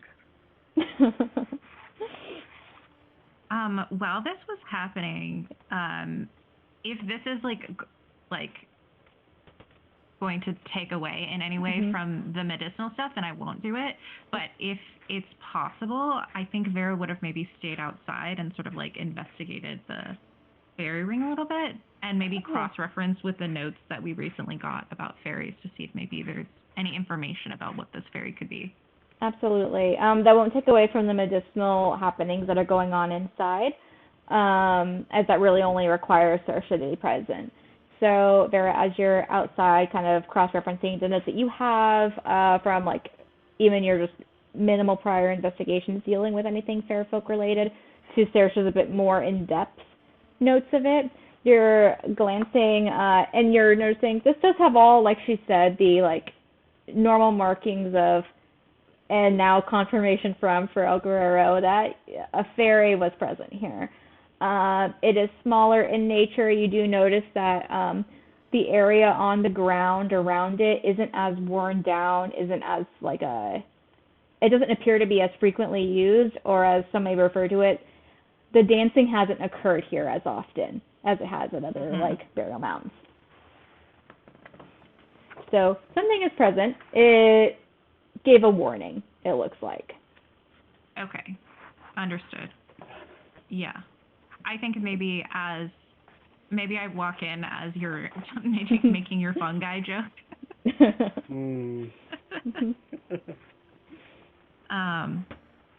Well, in any event, it looks like that was maybe just a warning, from what I can tell. Looks like, thanks to your notes, Saoirse, looks like I think you were right. It seems like a rather either young fairy or fairy who's maybe a little more kept to themselves. It doesn't seem to appear as much activity around them. Maybe we should put some sort of covering, or I know you often have visitors, so maybe we should make sure this doesn't happen again to someone unsuspecting, although perhaps it would only happen if someone was being as direct as El Guerrero was being. I completely understand. I really should leave more of a note. I'm not sure the fairy will always choose to be here, to be honest. I don't know necessarily why it's so close to a home, especially that has silver inside, but, you know, the circle is quite small. There is a part of me that does believe the fairy will travel somewhere else when the time is right. Might be a little bit of an outcast, who knows. Maybe doesn't have, you know, the sparkle expected of it yet, but it will. What was your question, El Guerrero? If this fairy knew my fairy. Who's your fairy? Has El Guerrero ever referred to the fairy involved in the disappearance as, quote, my fairy, like possessive, your fairy, in front of Vera before?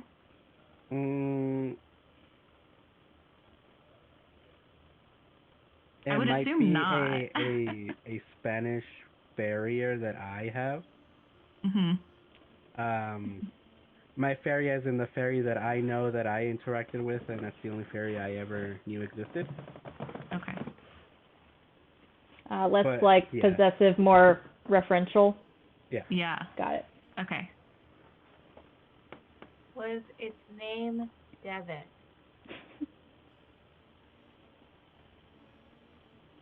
Does Devin look like the smarmiest creature to ever exist? Yes. Why, Devin does. Does it have a smug grin? Looks really proud of itself?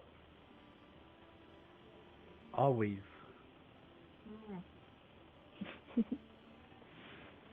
I could also describe a lot of people I've worked with, so... Yeah, I was about to say, there's a chance that maybe my definition of the smarmiest looking fairy is a bit different. Very colored by my continual interactions with Devin.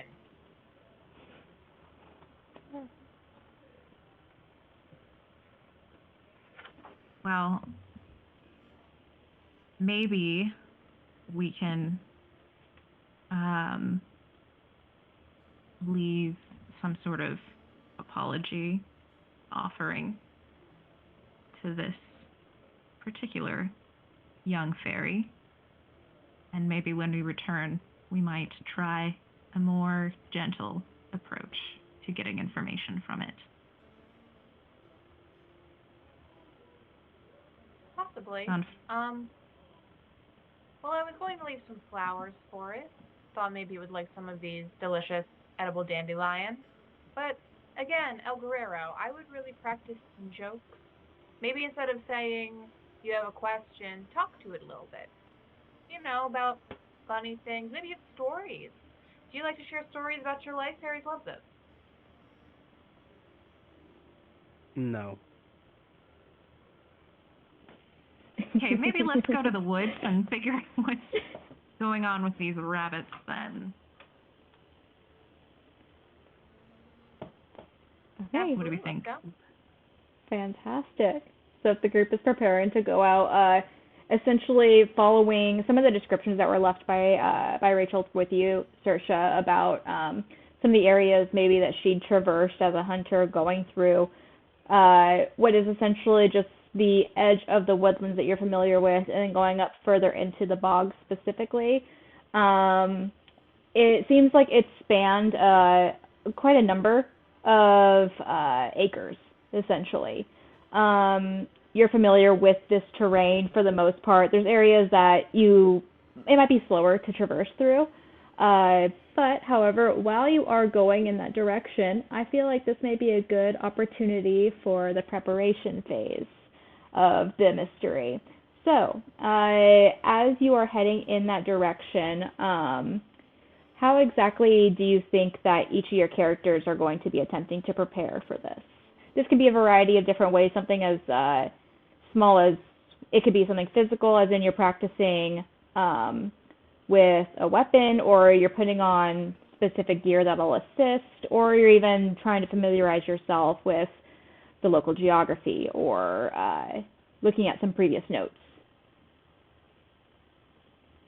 So I feel like Saoirse has a couple things. So first of all, she has a bit of like a backpack, and she makes sure that it is loaded up with different types of potions, medicines, different types of plants she might need to rub on a wound. And she also makes sure she just slips like a general map in there in case anything gets strange, as she knows sometimes it can when you're lost in the woods. She also has a bit of a like sophisticated enough looking hide fanny pack that she keeps some of her closer items in.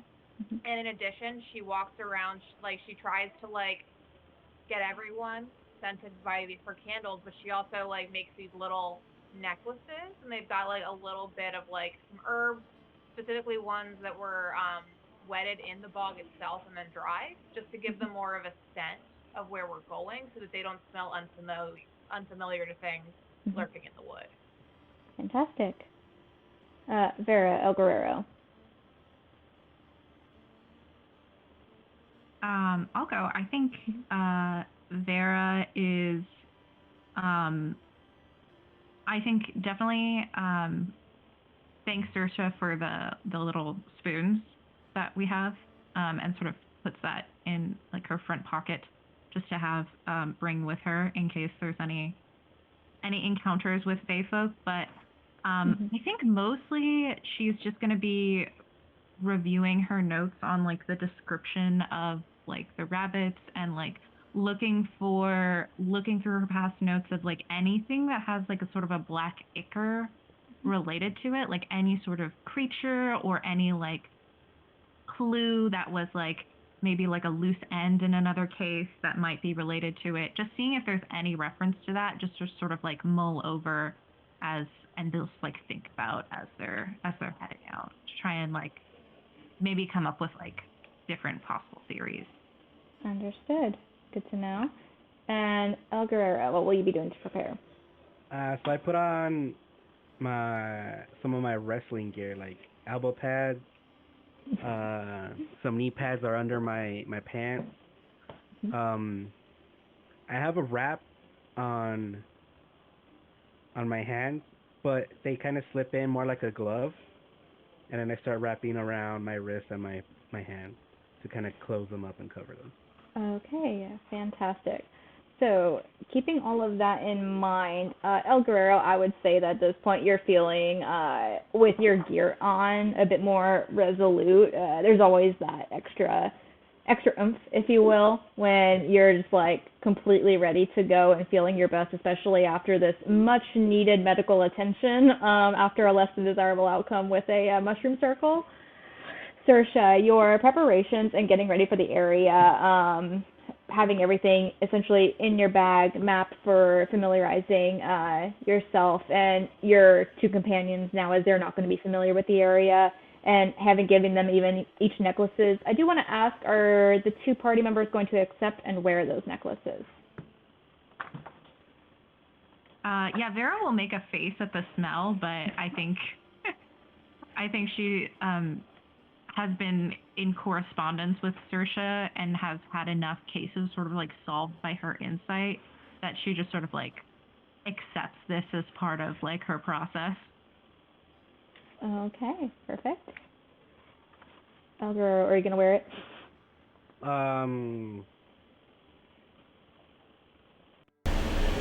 Do I have to wear it? Do you say that? I'll ask Saoirse, do I have to wear it? It will be beneficial to us when we're traversing the forest to not become interesting and unfamiliar scents for the creatures around us.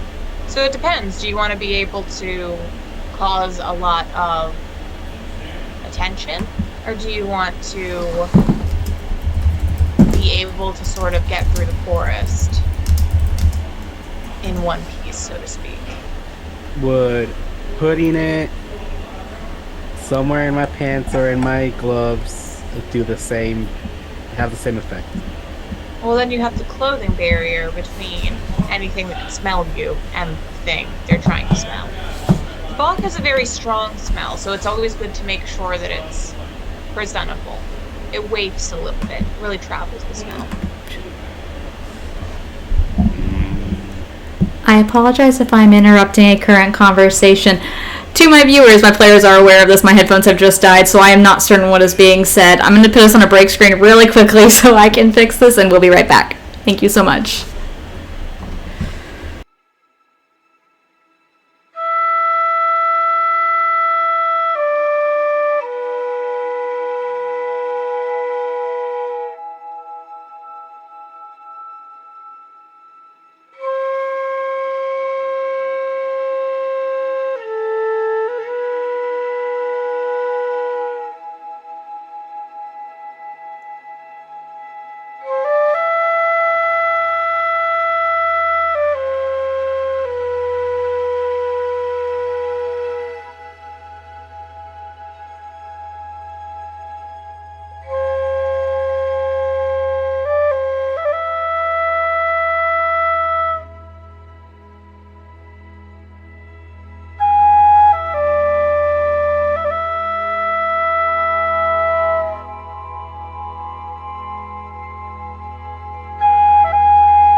Okay, hello, we're back. Thank you all so much for waiting. I'm sorry, it's not a stream without a tech issue at least once, I guess. But my players just lovingly filled me in on exactly what I missed, which, correct me if I'm wrong, group, was Saoirse offering El Guerrero, not really all that into it, apparently, for the wearing of the necklace.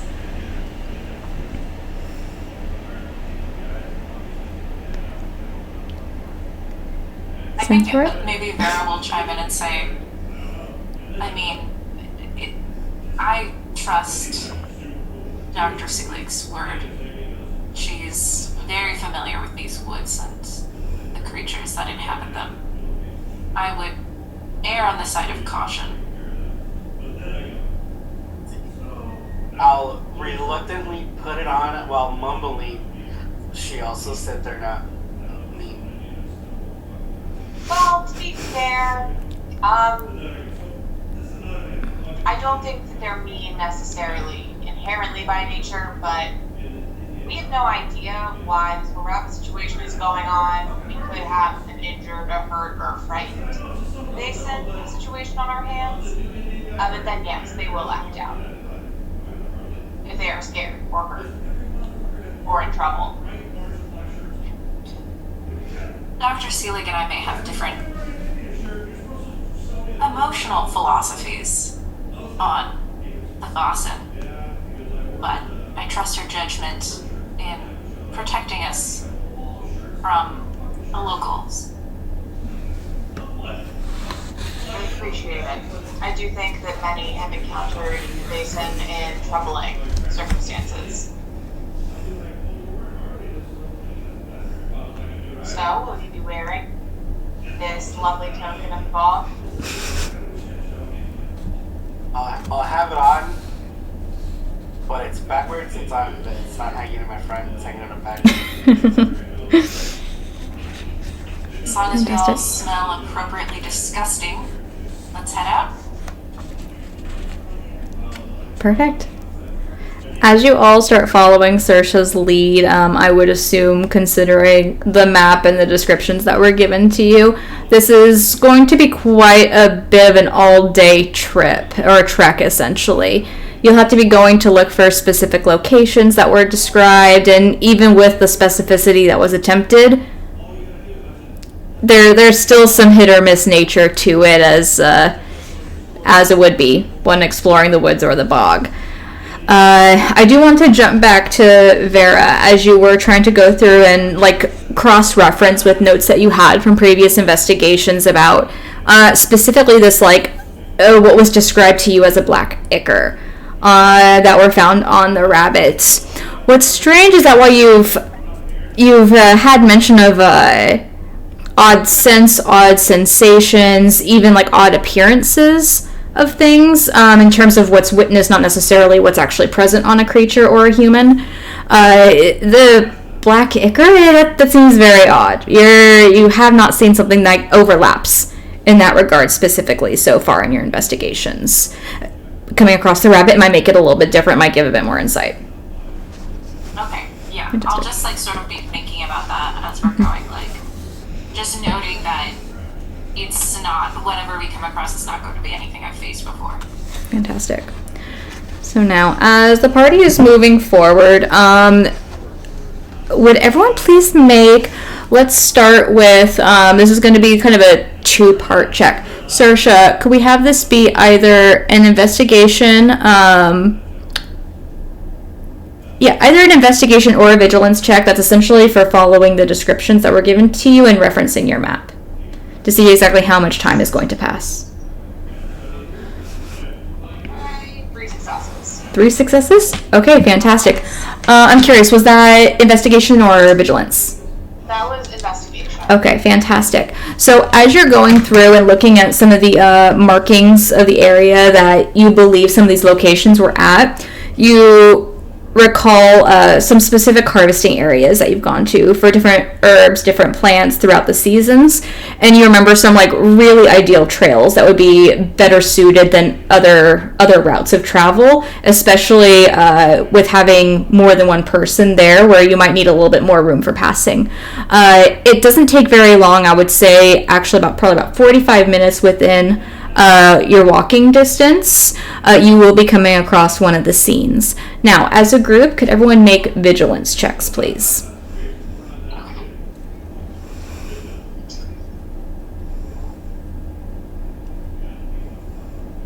No successes. Okay. 2 successes. Okay. 0 successes. Okay. So for Saoirse, El Guerrero, Saoirse, I would say you're incredibly focused on the navigation aspect of this currently, and perhaps also giving a heads up to your companions of probably wouldn't touch that particular plant over there.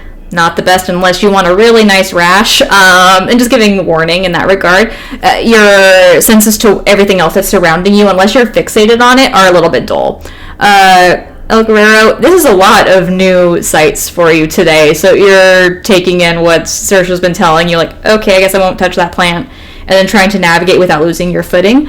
Vera, now, with the 2 vigilance successes, was that correct? Yeah, 2. Okay, so with the 2, you are following, and regardless of the marching order, essentially right now, I would say that you're starting to hear some sounds around you, natural to the area, you would assume. Like, you hear the crunching of leaves, and as you glance over, you see a small animal that's, like, kind of running away. It took notice of you at the time being. You do notice that there's a fair amount of wildlife in this area, and you're seeing it not really reacting negatively towards you at this time.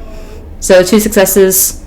You feel confident. What's around you currently is something that you're comfortable with. Okay, cool. Fantastic. Now, as the 45 minutes have passed with Saoirse leading the way, you come across to, it's just as described by Rachel, who had reached out to you, a single small rabbit that's hanging from a rope in a tree. It's about 6 feet off the ground. Very smaller. It's not a large hare. It's a smaller rabbit that is not moving. You can tell just from a unpleasant scent. It's been there for several days at this point. Now, who is going to be walking up to it? What are the actions we're going to be taking with this creature? I think I would sort of turn to Saoirse to lead, but also before we fully approach it, I would maybe take out my binoculars and try to do a vigilance check and like see what kind of information I can get from afar before we approach. Absolutely. Go ahead and make a vigilance check with your binoculars. Okay, so I get a plus 2 yes. from those. So that's 9. Ooh.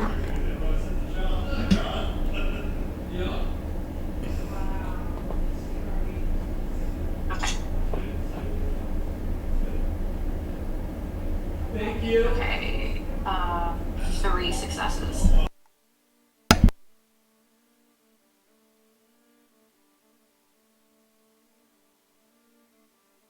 Maybe? Are you able to hear me now? Okay. Fantastic. Okay, great. So it's 3 successes. Is that correct? Yes. Okay. But I'm from a distance, so just like whatever, I guess like visual only information. Understood. That makes sense, as essentially the difficulty level for her number of successes did increase because of the range. With 3 successes, however, you do meet the threshold for it. As you're glancing around and kind of like focusing in through your binoculars, as you're looking at, first and foremost, I apologize, can you describe, are you looking at the rabbit? Are you looking at the surrounding areas? Is it like kind of a slow pan across everything to just assess the general area? I think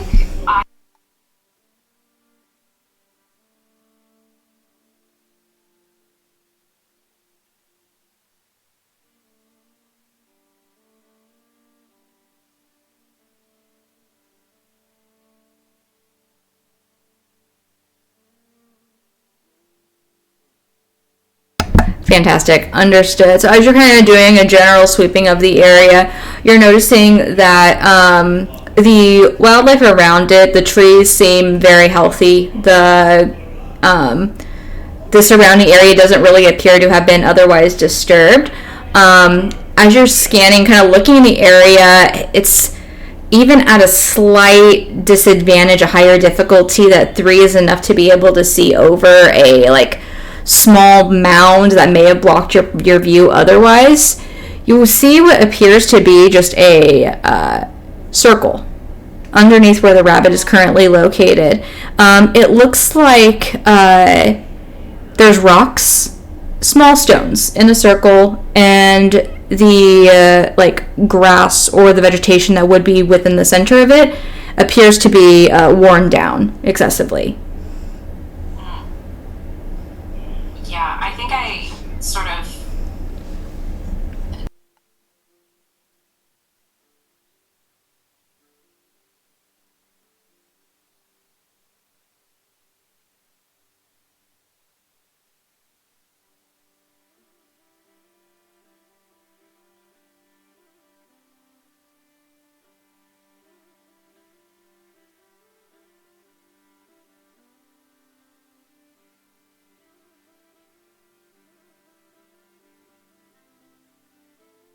been brought to her attention? Yes, I would say circles, much like you've described, mushroom circles, circles of stone, burial mounds, are typically an indication of a Fey presence. Okay. I'm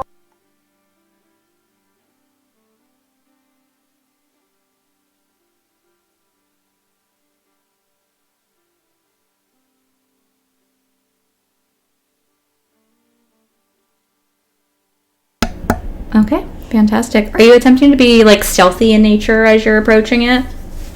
Yeah, so definitely be cautious. Okay, I would go ahead and make a stealth check for me, please. It'll be stealth and precision.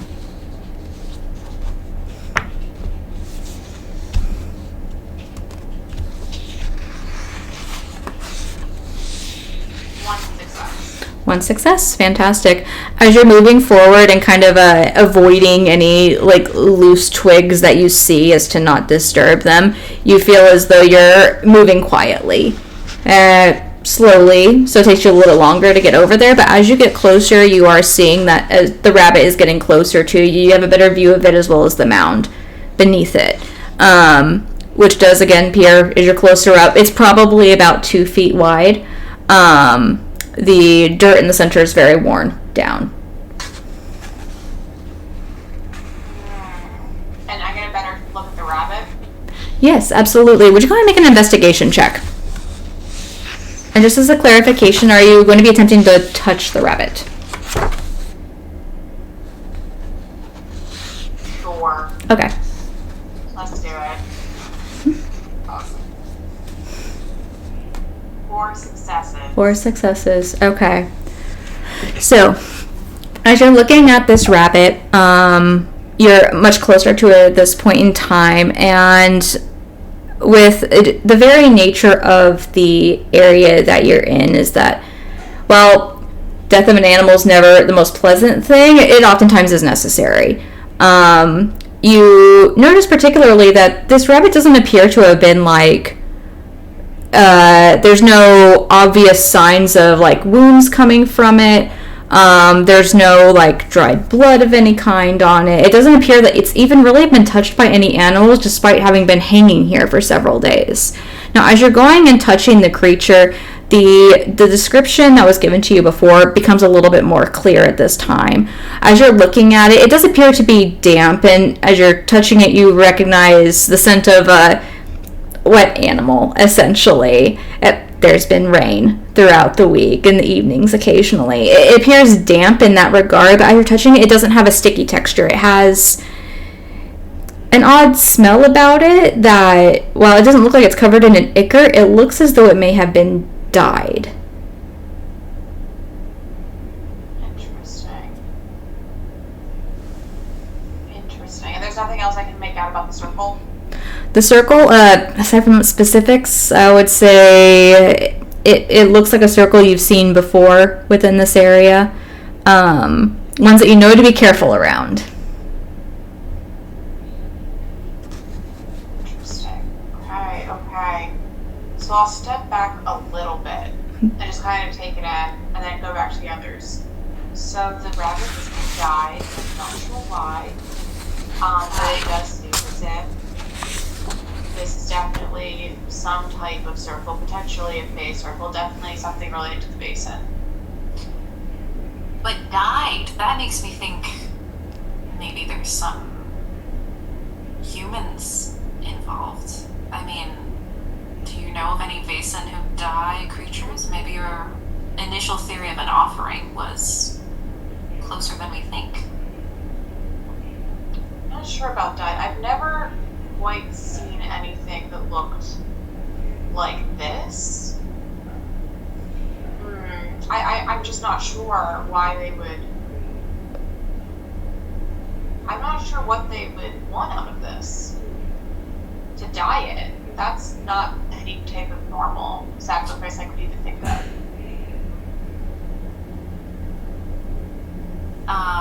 We didn't find anything related to dying creatures in our notes, did we? No check necessary. No, there's nothing like that.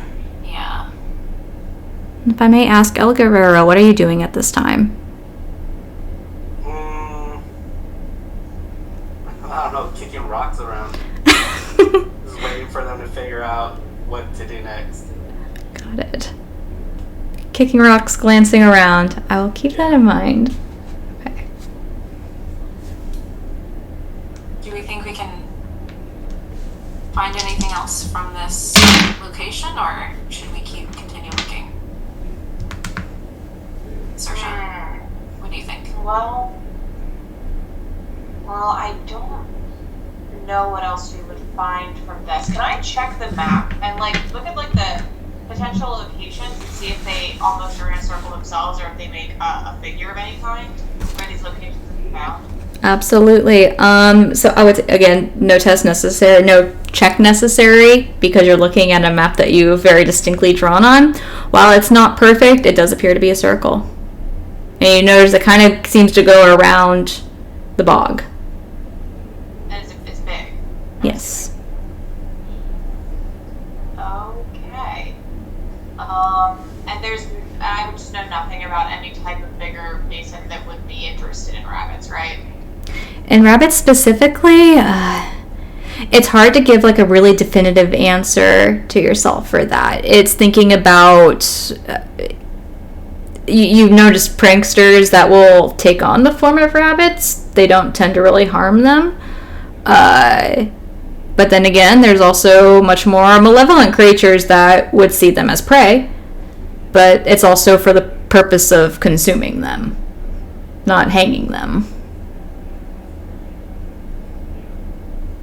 Tell me, do you have any research about any type of occult groups, maybe, that would do something like this?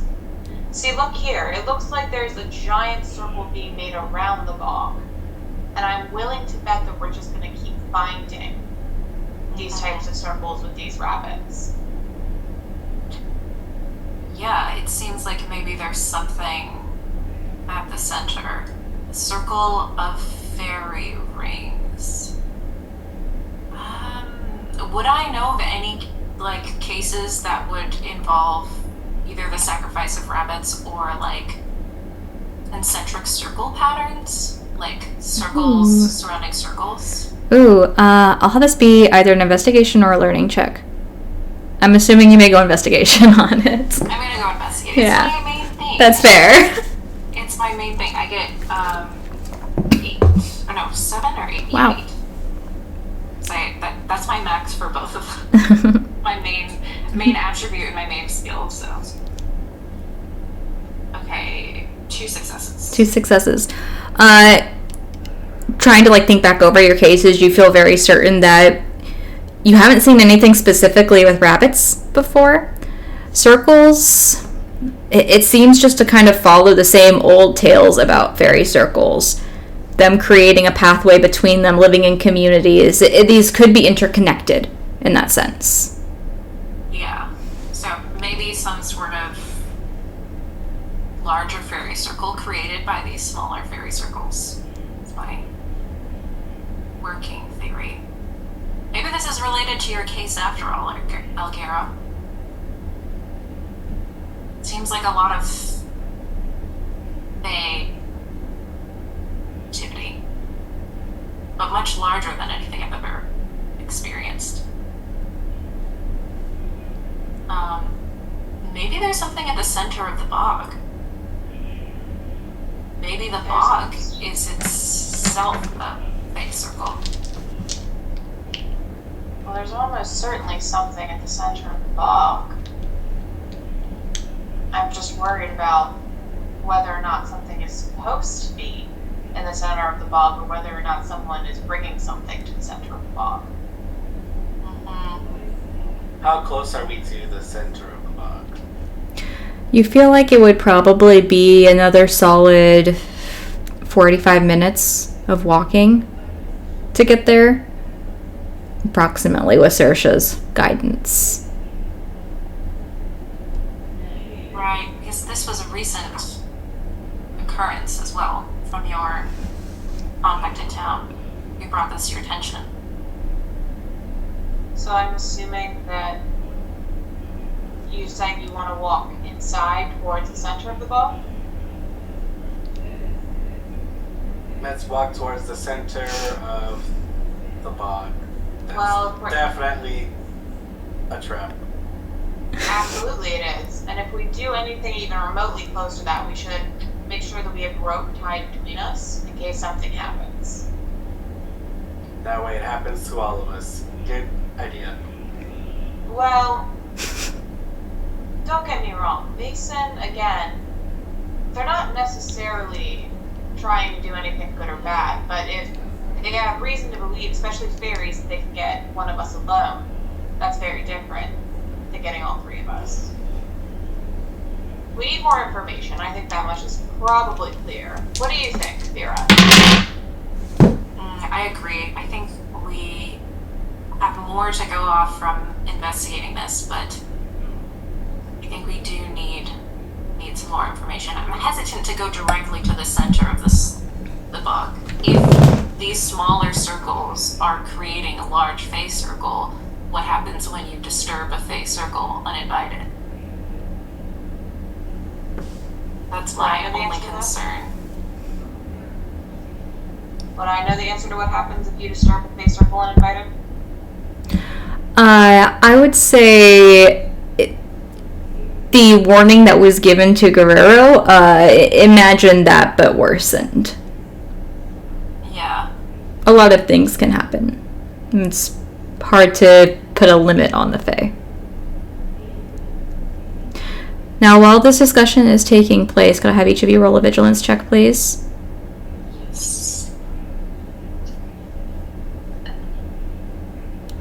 No successes. Okay.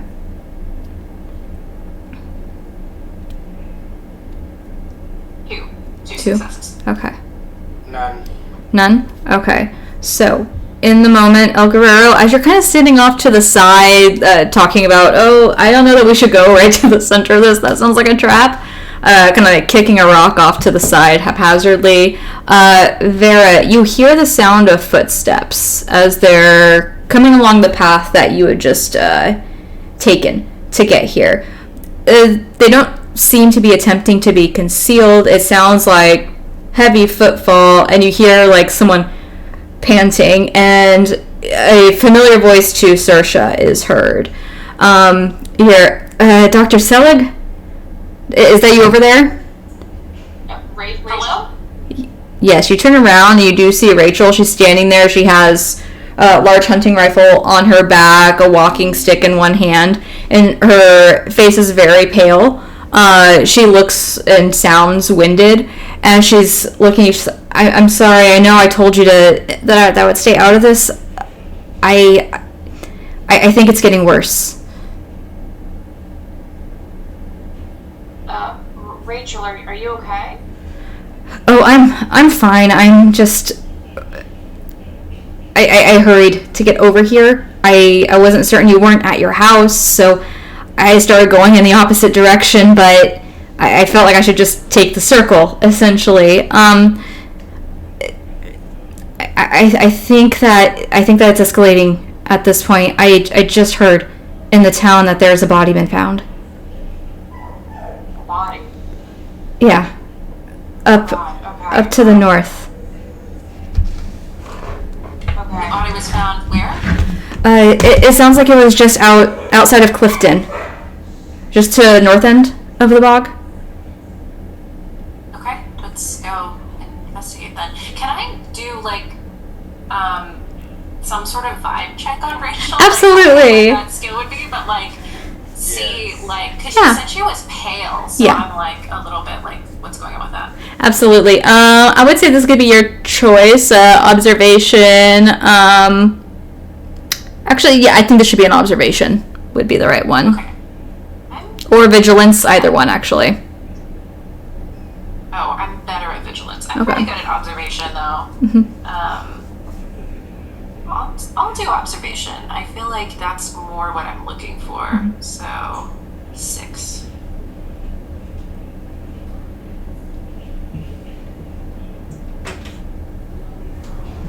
Should have done vigilance. I got no successes. No successes. As you're looking over at her, it feels a little uneasy. You had only seen this person in passing, and you do find the pallors is odd for this.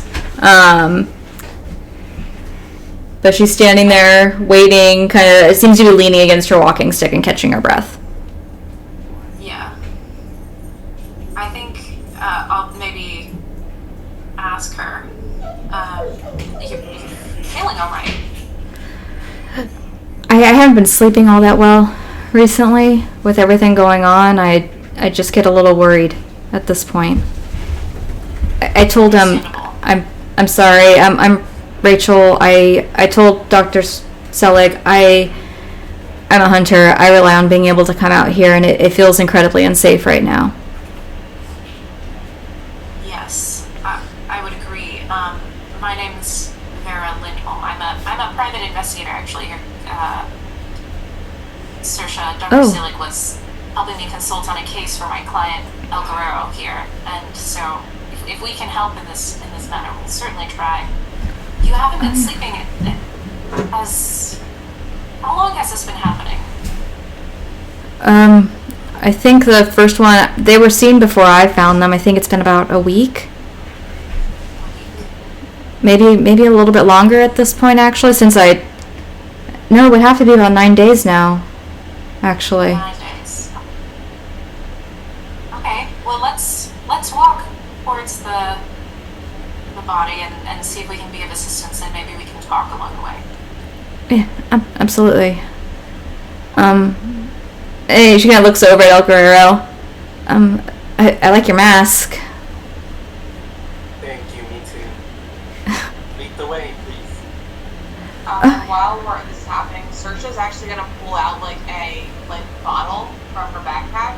That's it's already been chilled, it's already been brewed, but it's just some tea for nerves. Okay. Fantastic. So, as she starts leading the way, kind of taking a bit of a wide berth from the area you were just investigating, and starting to head up to the north. It's a bit of a rounded journey rather than just walking straight through. She'll be heading off to the north and slightly to the east as you wind around. This does take quite a bit of time on foot to get up that far, especially with someone who's moving a little bit slower. Now, I think that's actually a good part for us to end our session. And at the beginning of our next session, you will be arriving where this body has been located. Thank you all so much for joining us tonight. Thank you to my awesome players. You're fantastic. I would really like to give an opportunity to go around the table again. Players, tell everyone where they can find you. Shout out any projects that you're working on. Why don't we go, let's go backwards. So Isabel this time. Okay, yeah.